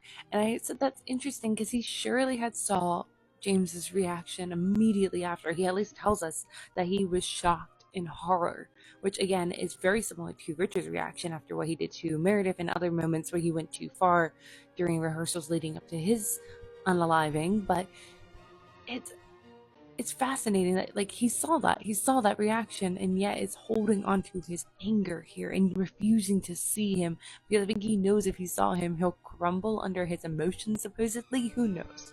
One of the important things of this scene is it's showing Pip as the conciliator. She is the one trying to keep this group together, trying to keep it from scattering. So even if she thought Richard was a threat to this group, I don't think she would have unalived him. So I don't consider Pip a suspect, because I think she would have gone for so much longer to rein him in and keep this found family together. And what little we know of Pip, she doesn't have a family. This is her family, and we see her in the future still at Delacour.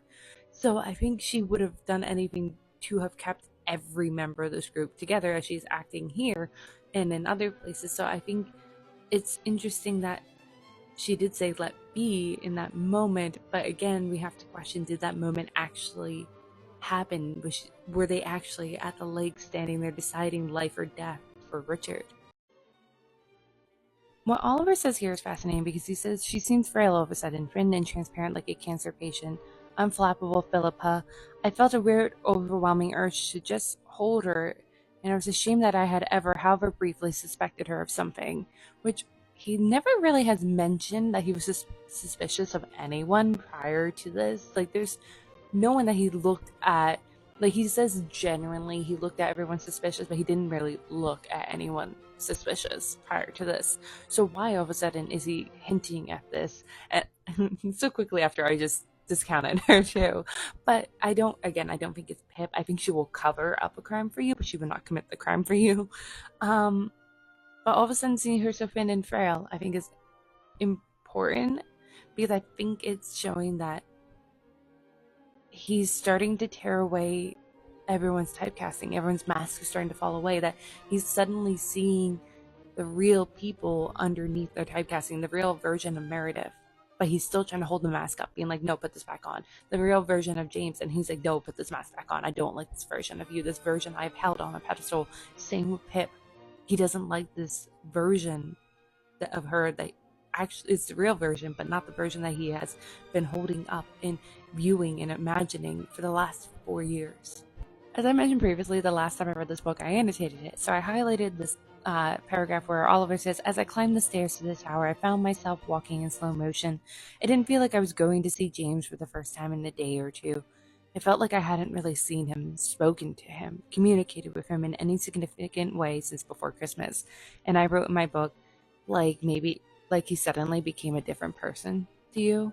Like suddenly, like on one note you can be like, suddenly after that Christmas performance he realized he had feelings for him, or like suddenly he's not holding up and performing as that typecasting anymore, because everything he did prior to that Christmas performance and following the Christmas performance, he's acting like a different person.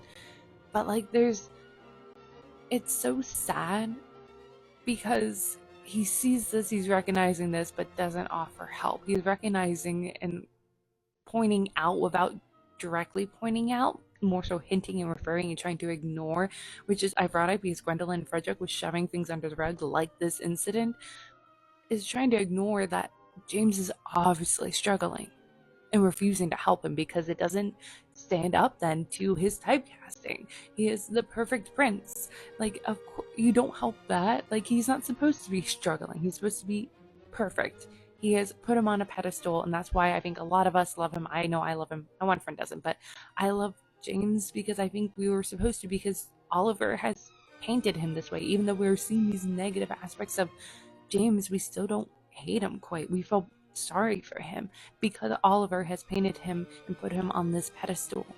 This catches my attention every time, where Oliver is saying, "I want to forgive you, but James, I could kill you right now." And in my annotation, I put another threat of violence, because this isn't the first time, especially following Richard's death, that Oliver has been threatening violence. Even prior to Richard's death, he's been threatening violence. There's this, and it's done flippantly that you can almost dismiss, which is the brilliant part, that you can be like, oh, it's just, him saying things. He's not going to act on it. But at the same time, I think it's a very subtle clue that maybe he is being honest, that he could, because he sees a bit of Richard in James. What James had done is exactly what Richard had done, and that was worthy enough of not saving Richard. And again, it goes back to that Cymbeline quote in the beginning of Act 3 of, "Wherein I am false, I am honest, not true to be true." Where he is saying words and acting like they are false, it is honesty, I think, to a point in some cases.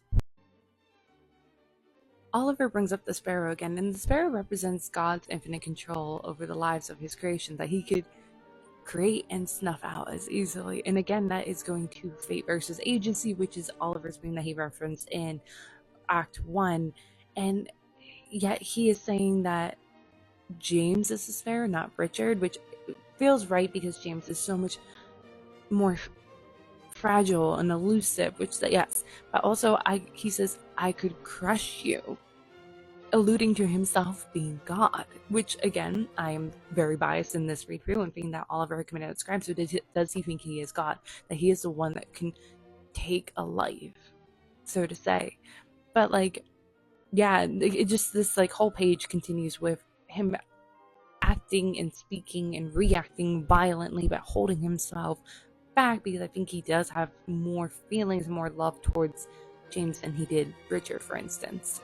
When Oliver mentioned that he threw something, it was a King Lear book, at James, it fluttered to the floor at his feet, one page hanging crookedly out from the binding.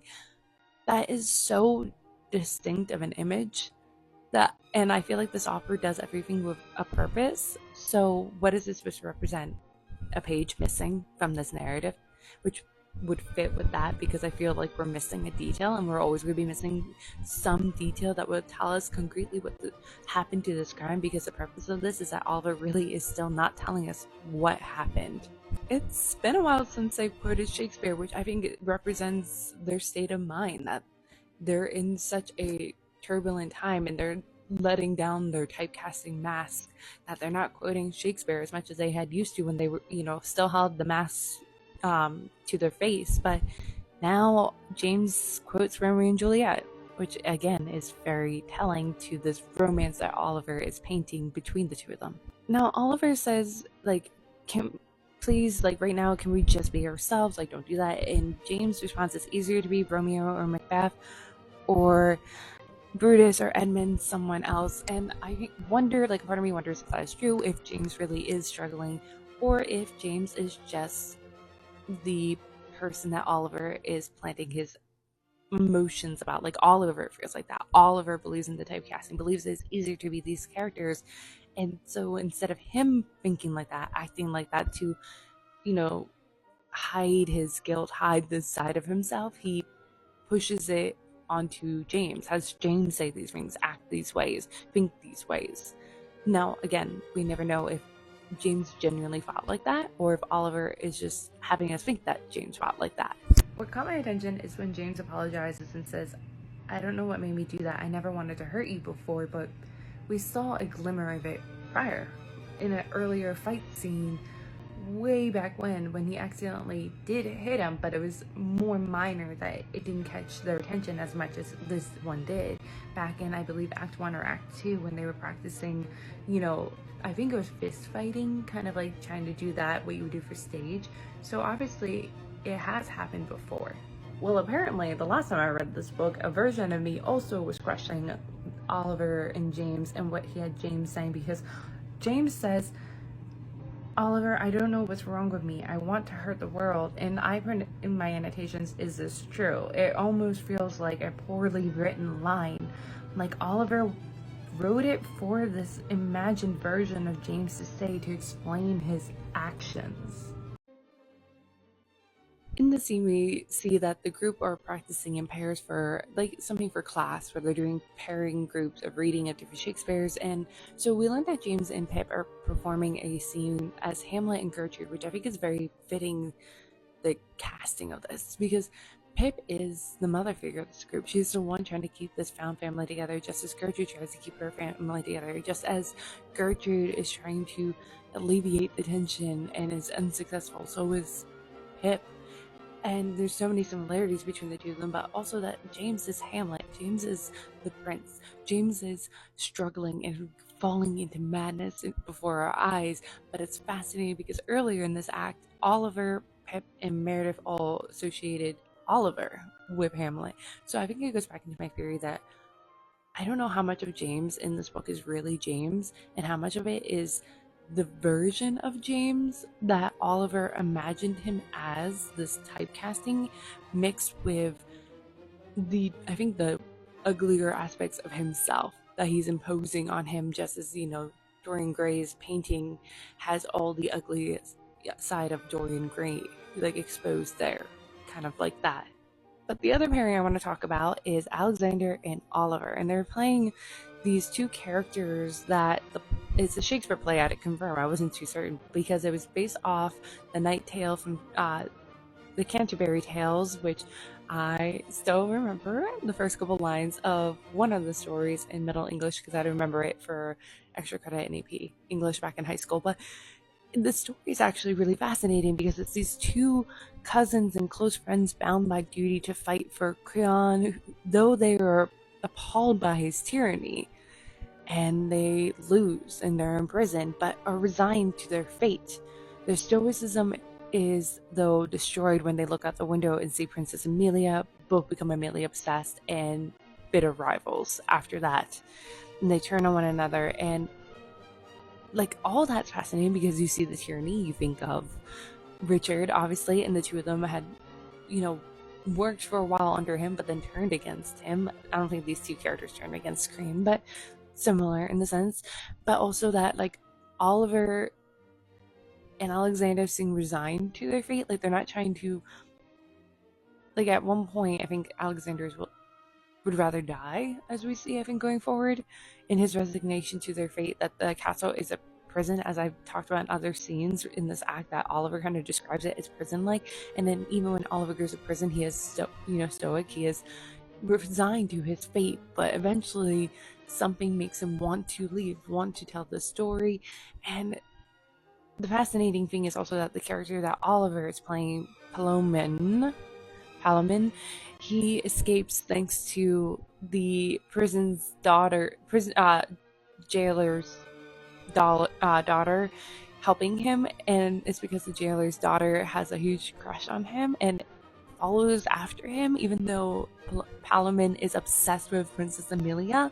So you see this like similarities immediately when I was reading that description to like Oliver, James, and Meredith situation, and you see just like there's so many like similarities. So like this is why I'm this read through, especially taking the time to do a little bit more research of any of like even the smallest throwaway lines about plays and things like that, because when you look, you're like, wow, there is so many similarities to the story just within this moment, the story overall. Like this is literally why I love If We Were Villains. It's things like this.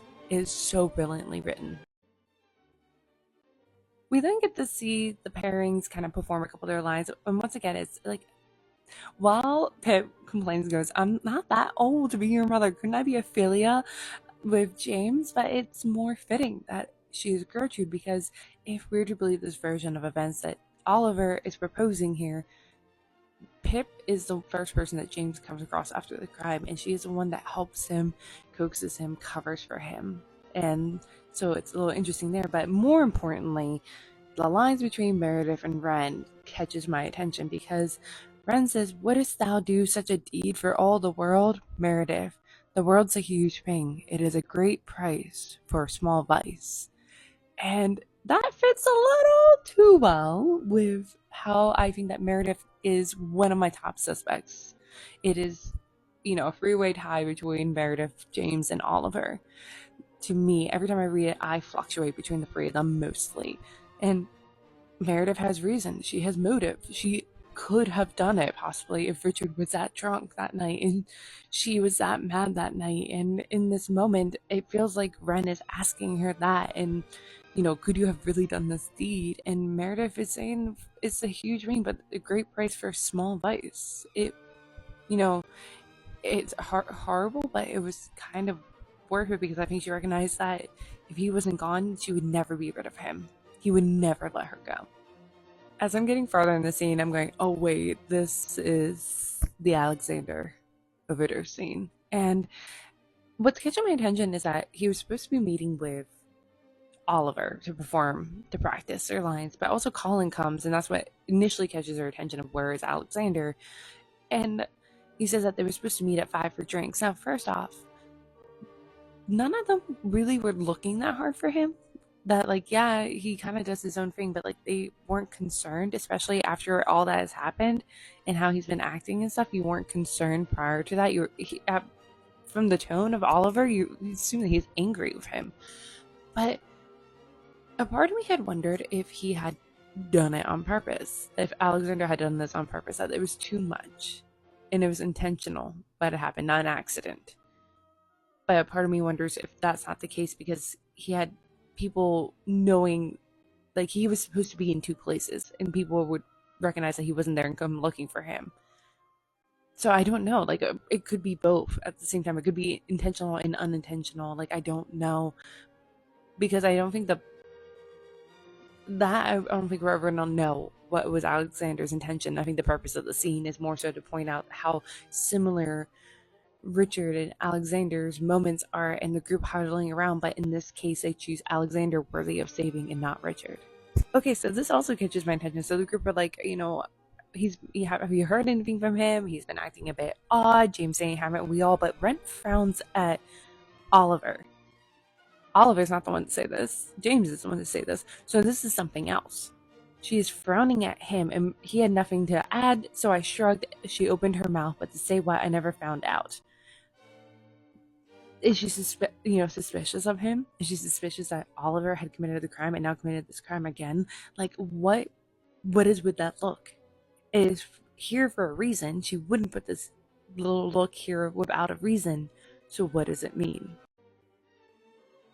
So the last time I read this, I noticed a similarity between Alexander and Richard's scene, besides the fact of them nearly dying, the group hovering around and deciding whether they were worthy of saving, but it's the way that their bodies are. Because in Act 2, Scene 10, the way that he describes Richard is that Richard floated on his back, his neck twisted unnaturally, mouth gaping, face frozen in a Greek mask. And then in Act 3, Scene 1, he describes that Richard, just out of reach gulped in a thick mouth, his thick slime of blood in his mouth. His limbs were twisted and bent around him like a broken wings of a bird. Now, hold on. I have one hand to do this. He describes Alexander in Act 5, 4, 5, whatever scene I'm up to. Alexander lay stretched on the floor, limbs bent at an awkward angle, head thrown back as if his neck was broken. So once again, very similar.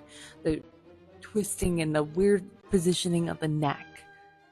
And it's the neck that is really catching me off guard because of that is the one thing that's really thrown me off whenever I speak of Richards, of like how the crime could have happened, because the neck thing seems so different than how he is supposedly have been bludgeoned, if you're following Oliver's narrative in this version. But also Alexander, if he had overdosed, why is his limbs at such a weird angle, his neck looking like it's been broken? This is really weird for how both of them were supposedly had died. I don't know. But a part of me wonders if like it wasn't Oliver, say, with Alexander, because Alexander would have said when he had lived, but a part of me had wondered the last 2 times if Oliver had done it because he hesitates and doesn't quite want to call, even though he leaves the room to make the call, prolonging things, as if hopeful that maybe he would die too and it'd be over, like how it was with Richard. So yeah, this is such a fascinating scene. I also love that it feels like we're getting the scene on repeat. There's a couple scenes in the second half of the book where it's like repeating things from the first half, but in this moment, James reacts again, same as he did with Richard. He moves forward, but because there is less distance between him and the person dying, he reaches to him, and this time they listen when he tells them that we are going to do something. Get out of the way, prop him up, do something. And they actually, even though they do hesitate for a moment, contemplating, just as they had done with Richard, this time they all deem Alexander worthy of saving and actually go into action, though they still him and Hall and wondered, like, are we going to get in trouble? Is he going to get in trouble? And James eventually says, would you rather he died? Now, if someone was trying to unalive Alexander, it seems well played, because it would be considered an accident, with him being known as someone that takes drugs, as someone that pops pills. Like, it wouldn't be out of the realm of possibility, especially as you described him as being acting weird lately. So that's why his frustrates me even more than Richard's, because I wish Alexander would tell us, and I wish we knew, but like, both were possible. It could have genuinely been him and genuinely been an accident, but it could have also been an attempted murder and used that as an excuse to look like an accident because it was so easy and so fitting. So the last time I read this book, I annotated my copy, and in this scene, I put a little annotation saying that this makes me question James's role in Richard's death. He is the only one each time thinking death is worse than the consequences. He's the only one rushing to want to get help. So how could he have been the one to have committed this crime when he is the one trying to fix it? Now, it is a slim possibility that he could have done it and regretted it and tried to fix it afterwards, screw the consequences, if Richard was to talk, if he survived. But I don't know. I don't think that. So that's where, like, I think Oliver struggles with seeing James as this typecasting, as this hero prince, and it's clashing with how he's trying to write the narrative this time as a fallen hero. What is also fascinating is, besides the fact that James is usually the one in both scenes to rush forward and want to offer help and get help, Meredith's the one that I think sways people in both cases. She's the one that says no with Richard, and they all start to fall in line with her. And in this case, she says, do what he says, and then they all burst into action. So it's fascinating with these two characters. Again, Oliver is trying to paint Alexander as a red herring, with him going, all I can think is why? Why the drugs? Why the overdose? What has he done? What has he done? What has he done? What has he done? While Alexander might be the first to offer certain suggestions, he's not the first to act on these suggestions. He might offer that they retaliate during the Julius Caesar performance. He might offer that they do nothing with Richard, but he's not the one to initiate. He just puts the idea out there. So why would he act like this? Why would he do this when he's the one trying to keep everyone calm, cool, and collective? Yes, he was spiraling as we watched beneath her eyes, but like this, why is Oliver pointing out like this? Why is he thinking like this? It's frustrating. And then that is followed with Oliver saying I couldn't stay where I was, terrified of what I might say. When the police or paramedics wanted answers, I left the phone dangling and threw the door open without taking my coat, scarf, gloves, and anything. And I put, why? If you did nothing, why are you so worried of what you might say if the police and paramedics were to come, which they will come? What are you hiding? What have you done? What have you done? At the end of the play that Oliver and Alexander are supposed to be practicing for, the two main characters are arrested yet again and then, ordered to fight in a tournament, and the one that wins gets to marry the bride, and the loser and his fellow knights are executed. So it's destined that one would survive and one would die. So does Oliver see that? Does Oliver see that one of them would survive out of this and one would die? That the two close friend cousins that had been fighting for duty of their sovereign would turn and become jealous out of love and stuff like that. So at the same time, again, it's so fascinating because you could relate these characters to Oliver and James. So it's fascinating that he has Alexander with this, but there's probably more to the story that probably would tell us a lot more about Oliver's actions, especially at the end of this scene as he is running towards the woods, panicking, talking about, how cold it is, how muddled, his heart pumping, the blood slammed through my brains, thundered and roared in my ears. I ran straight into the trees where branches and thorns tore at my face and arms and legs. I barely felt them. And that is fascinating to that detail now that I'm reading it, because wasn't Alexander described to have similar kind of cuts on him going through the woods, running towards the woods? And he runs so deep that he doesn't know if he'll be able to find his way back. But how deep are these woods, really? Surrounding the school, and there's the town nearby. But either way, why is Oliver panicking? Why is he running towards the woods, hiding in this case? What does it mean? Following Alexander's near overdose, the next time they're in class, Oliver notes that it's only him, James, Philippa, and Meredith. And when I last read this, I annotated and highlighted and put a little note saying that these are the only ones outwardly showing that they're still sane, but we all know that they're definitely not, especially not James. And for all we know, Oliver could also be showing signs that he is struggling and deteriorating and exhibiting maybe guilt and things like that, but because he's retelling us the story, he could be, fudging the details and hiding that fact. But then he tells us that Alexander's still in the clinic after what happened, but he doesn't tell us where Ren is. And that's so fascinating to me because we don't hear anything about Ren to the following page when he notes that Oliver had accidentally overheard a conversation outside the school's dean's office where they're concerned for James and Ren showing signs of post-traumatic stress disorder. And the fact that James is still there, but yet obviously showing signs of PTSD, to me is showing that, and we all see as a reader, that James is struggling, but Oliver refuses to acknowledge it. And to me, I think it's because he's still clinging to the thread that he is still that typecasting. He's still that perfect hero prince, and refuses to acknowledge that something is wrong, that now he is a tragic hero like Hamlet. So he does say, but he doesn't tell us much about it, just that Ren doesn't go to class because she's taking another additional day off of class to rest, when Oliver supposedly suggested to James, because again, we don't know if he's telling the truth, that he should do the same. James says, if I'm shut up in that castle by myself all day, I'll lose my mind. And here he is, and I think that's why he's been wandering and walking and not been around much, because I think this is kind of like an Edgar Allan Poe moment where there's a heart under the floorboards and it's beating and he hears it. And I think it's a part of me wonders if James actually committed this crime. If Oliver is telling the truth, it would make sense that he would feel guilty and avoid that place, because the guilt of what he had done would be building on top of one another. The heart is beating under the floorboards. Slowly he's losing his mind, because even Oliver described the castle as almost prison-like nowadays. But even if James didn't commit this crime, if we were to believe that they did stand there and decide not to rescue Richard, he would still feel that guilt, maybe.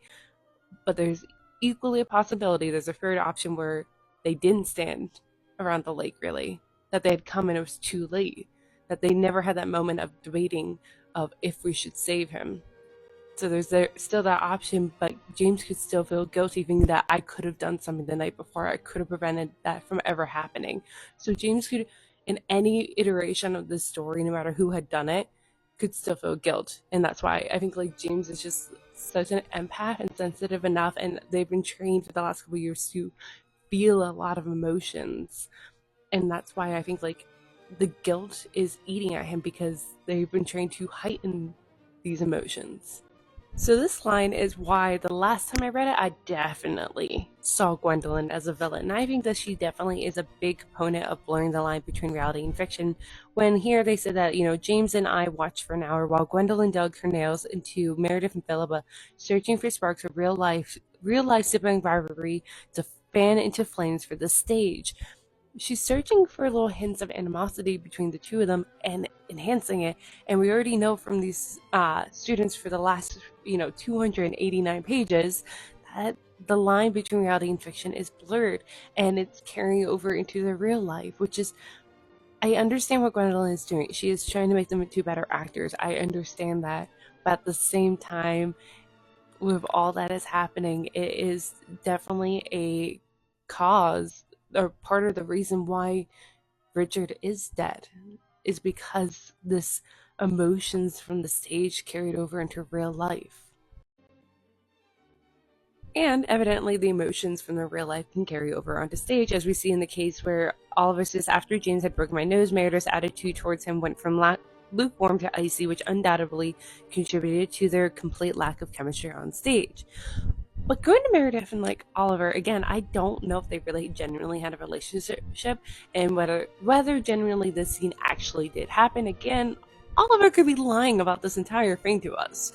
But if this did happen, and if, say, Oliver and Meredith didn't have a relationship, Meredith could be just feeling this icy towards James because she sees hints of Richard in him, and she's a little afraid. Say Meredith did commit the crime. As I said in a previous scene, that there was some evidence that points of why I keep Meredith in my list of suspects. She could be watching James being like, don't you dare step into those empty shoes. I am not going to let that happen. I just had this thought about Philippa while I was reading this line where all of a sudden beside me, Philippa watched the scene collapse with her grim, pained expression like she was being tortured. And we do know that Philippa is still working at Delacour. She's working within this department. She hasn't left. And so part of me wonders if she equally is a contributor alongside Gwendolyn. It's not as apparent. I like Philippa. I want to like Philippa. I think she does try to bring down the tension. However, I think she equally is trying to keep the status quo. She's trying to keep them within their lines, within their typecasting, and try, in this case, that she's pained by this and is being tortured by their poor performance. Like, she wants the best from them too, which could be a good friend, but it could also be that she's sees everything, but it hasn't truly been helping to fix things. She just kind of puts band-aids on things, if that makes sense. Like, I think she could have done something more to have prevented Richard's death and have prevented Alexander's overdose. I think she would have seen these things, acknowledged them, but because that would have meant addressing things that would have maybe rocked the status quo, changed their typecasting, she wouldn't have been for it. And we have to remember also, based off the little details we know about Pip, she had an interesting upbringing, and this is the first time she's felt like she had found family and felt her place. And there's a reason why she's still at Delacour. So I can see her trying anything possible to keep everything as it was when it was good, when it was happy. Their answers to Gwendolyn is fascinating because she's asking like, what is happening in the scene? And Meredith is Gonero. I'm definitely pronouncing that wrong, needs Edmund's help, so she bribes him the only way she knows how. And Gwendolyn says, sure, that's fine answer if you're dead from the neck down, but that's exactly what she would be expected to do. She is fitting within her typecasting. She's bribing him the only way she knows how, with her body. That is exactly what she's been taught for the last 4 years, not only on stage of all her characters, but in real life. And I think maybe that is a sign of what she's trying to do with Oliver, that she needs help even if she didn't commit the crime, and so she's using Oliver. Again, the performance that they're doing almost mirrors perfectly what is going on with the story, because Gwendolyn says Guarnero's not going to kill her husband just so she can have a new captain in the field, and Edmund's not going to risk losing Reagan's title unless there's something more compelling on the table. And it, to me, mirrors similarly to Meredith and Oliver's relationship, and again, points again to Meredith being a potential suspect. Like, she wouldn't kill her husband unless husband just so she can have a new captain unless there's something better in this. So she's not, killing Richard just to have Oliver in it, or even if Oliver did it to replace her, kind of thing. I don't know. I have a head cold, so I'm kind of rambling today, but I'm trying my best. And then we get a big clue from Gwendolyn calling on Oliver when she says murder is near to what as flames to smoke, and he says lust. So pretty much she's saying murder is near to lust as flame is to smoke. And so it's pretty much telling us without telling us that this crime, all of it has come down to lust, which again, to me, points more so towards Meredith and Oliver than to James, unless Richard was threatening Oliver, then James was defending him. But again, we have to trust Oliver in the sense that maybe that James did have feelings for him, because he could be lying about that too. What Gwendolyn says here is fascinating, because she says, here's the thing about lust. You don't have to like each other. Ever heard of a thing called hate sex? Like, to me, that points to maybe Oliver and Meredith's relationship a little bit more, that like, if we were to believe again Oliver and Meredith did have a relationship, I think it was out of lust and out of a hate sex, because we definitely said that they don't like each other. Especially Oliver points out in a couple of scenes early in the book that he pushes her away and belittles her and calls her kind of a whore without directly calling her a whore. Gwendolyn says to James, James, you don't like Meredith. Why? She's a beautiful girl. She's intelligent. She's fiery. I think she intimidates you, and you don't like to be intimidated. But there's more to that, isn't there? And the last time I read it, I annotated and left myself actually a post-it note where I really don't think James is intimidated by Meredith. I think actually Gwendolyn assumes James is disgusted because he secretly lusts after Meredith, because she's only sees them as their typecasting. In her mind, the hero gets the girl, not the guy. In actuality, James has always hated Meredith because she's always had Oliver under her spell, and he's jealous because he loves Oliver, if we're to believe this version of the story. But even outside of that, she thinks James is intimidated by Meredith. Maybe in that case she does actually see that he has feelings for Oliver and actually does see this, but still, her saying she's intimidated, is it by the power that she has that he's intimidated, which then goes into typecasting, which not only typecasting of their characters but typecasting of gender roles and stuff like that. And Gwendolyn continues with her typecasting of the kids. She sees them only as their typecasting, assumes their thought processes and interactions line up with their specific typecasting, when she continues by saying things like, and then there's Miss Meredith, you're not afraid to get filthy and sexy, so what is it? You're used to everyone you walk past looking at you like you're a goddess, and I think you're offended by the fact that James resists you. He's the only boy here you can't have. How badly does that make you want him? Which, like, that could be the truth. We don't know, because we don't know how much of this is true and how much is Oliver lying. But even so, Meredith could be really like this in real life, or Meredith could have been made to be like this thanks to Gwendolyn and the others forcing her into this box that is her typecasting. Now, I haven't actually seen the movie The Challenger, but something about the scene reminds me a lot of it. But like, definitely when Oliver is watching the scene be performed and he's describing both their bodies in a kind of subtly sexual way, and then obviously it leads to this passionate kiss and things like that. Like, it definitely comes across as like that love triangle that we saw in Challengers. Like, there's something about it that reminds me of that movie.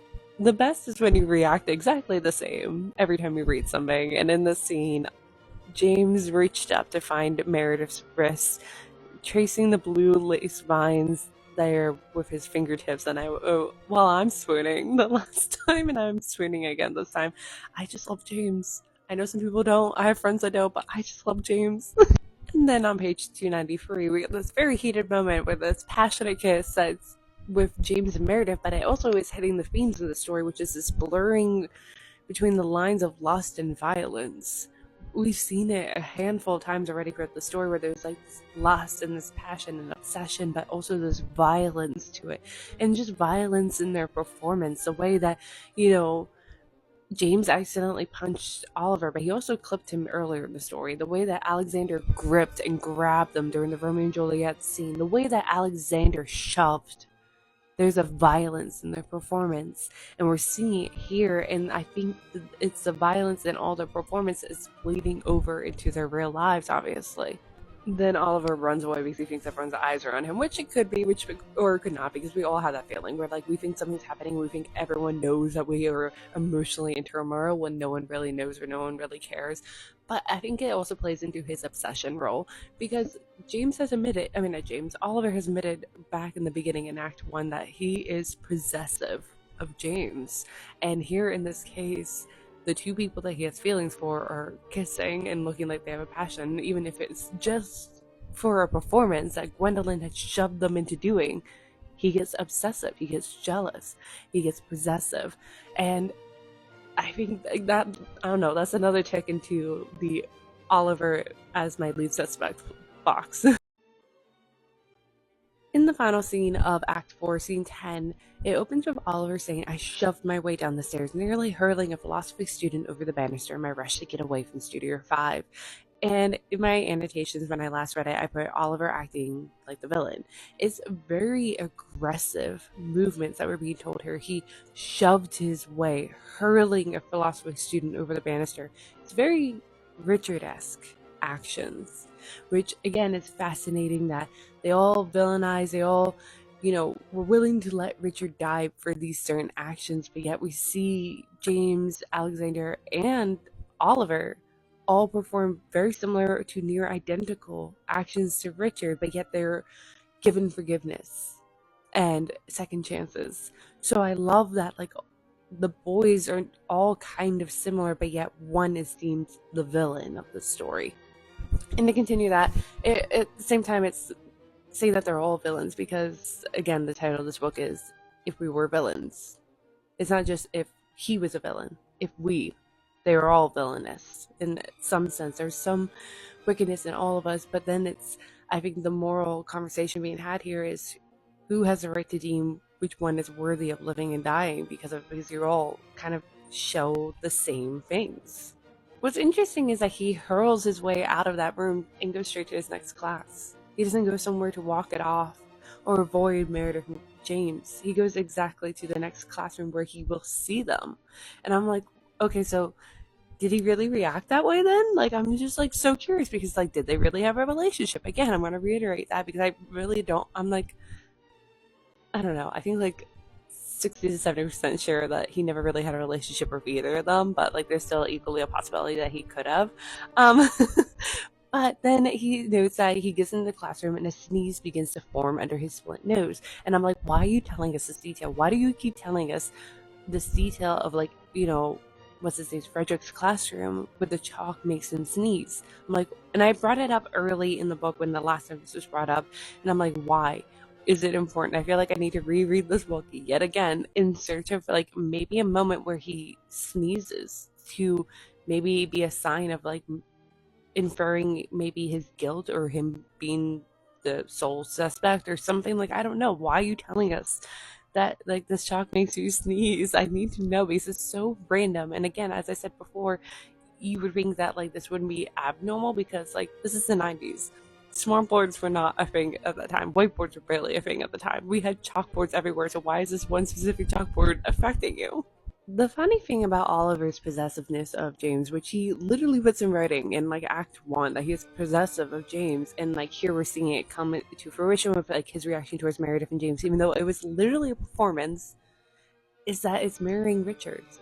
We saw, without exactly being told, but it was danced around that Richard was possessive of his girls. He said, get away from my girls, to James and Oliver. More specifically James, because he didn't think Oliver stood a chance. But like, about Ren and Meredith. He was possessive of them, and so is Oliver. And I think it just hit me this time. So it's brilliant that it took like 3 times of reading this book for me to realize how similar Oliver and Richard is, and like how similar all the boys are. And yeah, I think it's interesting. So I wonder, again, going back to the title, if we're villains, is he saying just the guys are villains, or if everyone can potentially be a villain? Because Red and Pip are definitely so vague, you have a harder time saying that they can be villainous compared to Meredith, but still. Past me calling Oliver out on his bullshit with my annotations when he says I nodded, my eyes watering from the effort holding back the sneeze, and I wrote, or from trying not to cry.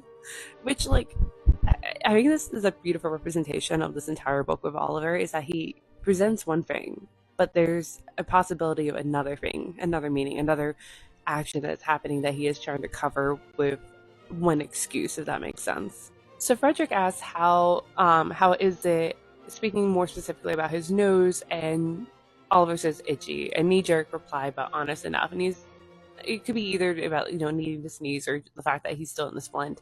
And Frederick's face goes blank at first, and then he chuckled. And I'm curious why his face went blank. I don't know.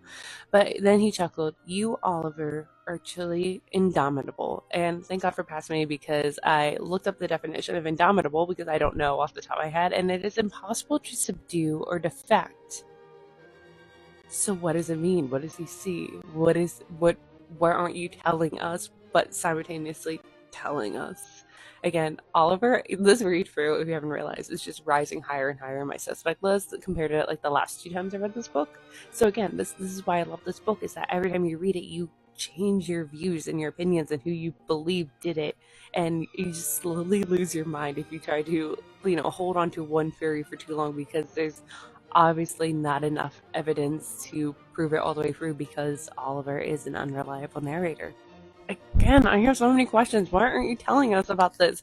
Because he says that, he rolled his fingers into the tightest fist I could make, fighting the impulse to scream, or maybe let that crazy laugh out. Interesting. Finally, even though my throat was still raw and sore from the night Alexander overdosed. First off, what the hell were you doing in the woods then? Were you laughing? Were you screaming? Why were you laughing or screaming regarding Alexander's overdose? And it's near overdose. He didn't actually fully overdose. He was still breathing when you got to him and stuff. So I don't know if you would consider that as an actual overdose. As you can tell from my videos, I've been classifying as a near or accidental. So it's fascinating that he says just Alexander's overdosed, as if he is dead, but she's not really in the picture that much for the rest of this book, I feel like, as far as I remember, but who knows. It's been a while again since I've read this book, so I could be wrong, but still, what isn't he telling us yet simultaneously telling us? And this is why I hate Oliver. I need to know. Frederick asked where the rest of the class is, which, the rest of the class isn't many. It's just Pip, Meredith, and James, because their numbers are dwindling. It's Agatha Christie's, and then they were done. But he's wondering where they are, and it's really interesting to me, because more specifically, where's Pip? Because she isn't involved in this situation. She doesn't have to be involved in this situation. She doesn't have to be involved in this weird love triangle going on here, supposedly. So where is she, at least? Because she could be here comforting Oliver, but she's not. And then while Frederick is looking, Oliver drops his cup, and Frederick rolls around so fast, faster than he's ever seen him, and says Oliver in a tone that surprises, that was almost reproachful. And Oliver says, I'm sorry, it slipped, and Oliver, he says again, closing the door behind him. But it seems, I put in my annotation, why this response? It seems almost unwarranted, unless Frederick is also on edge.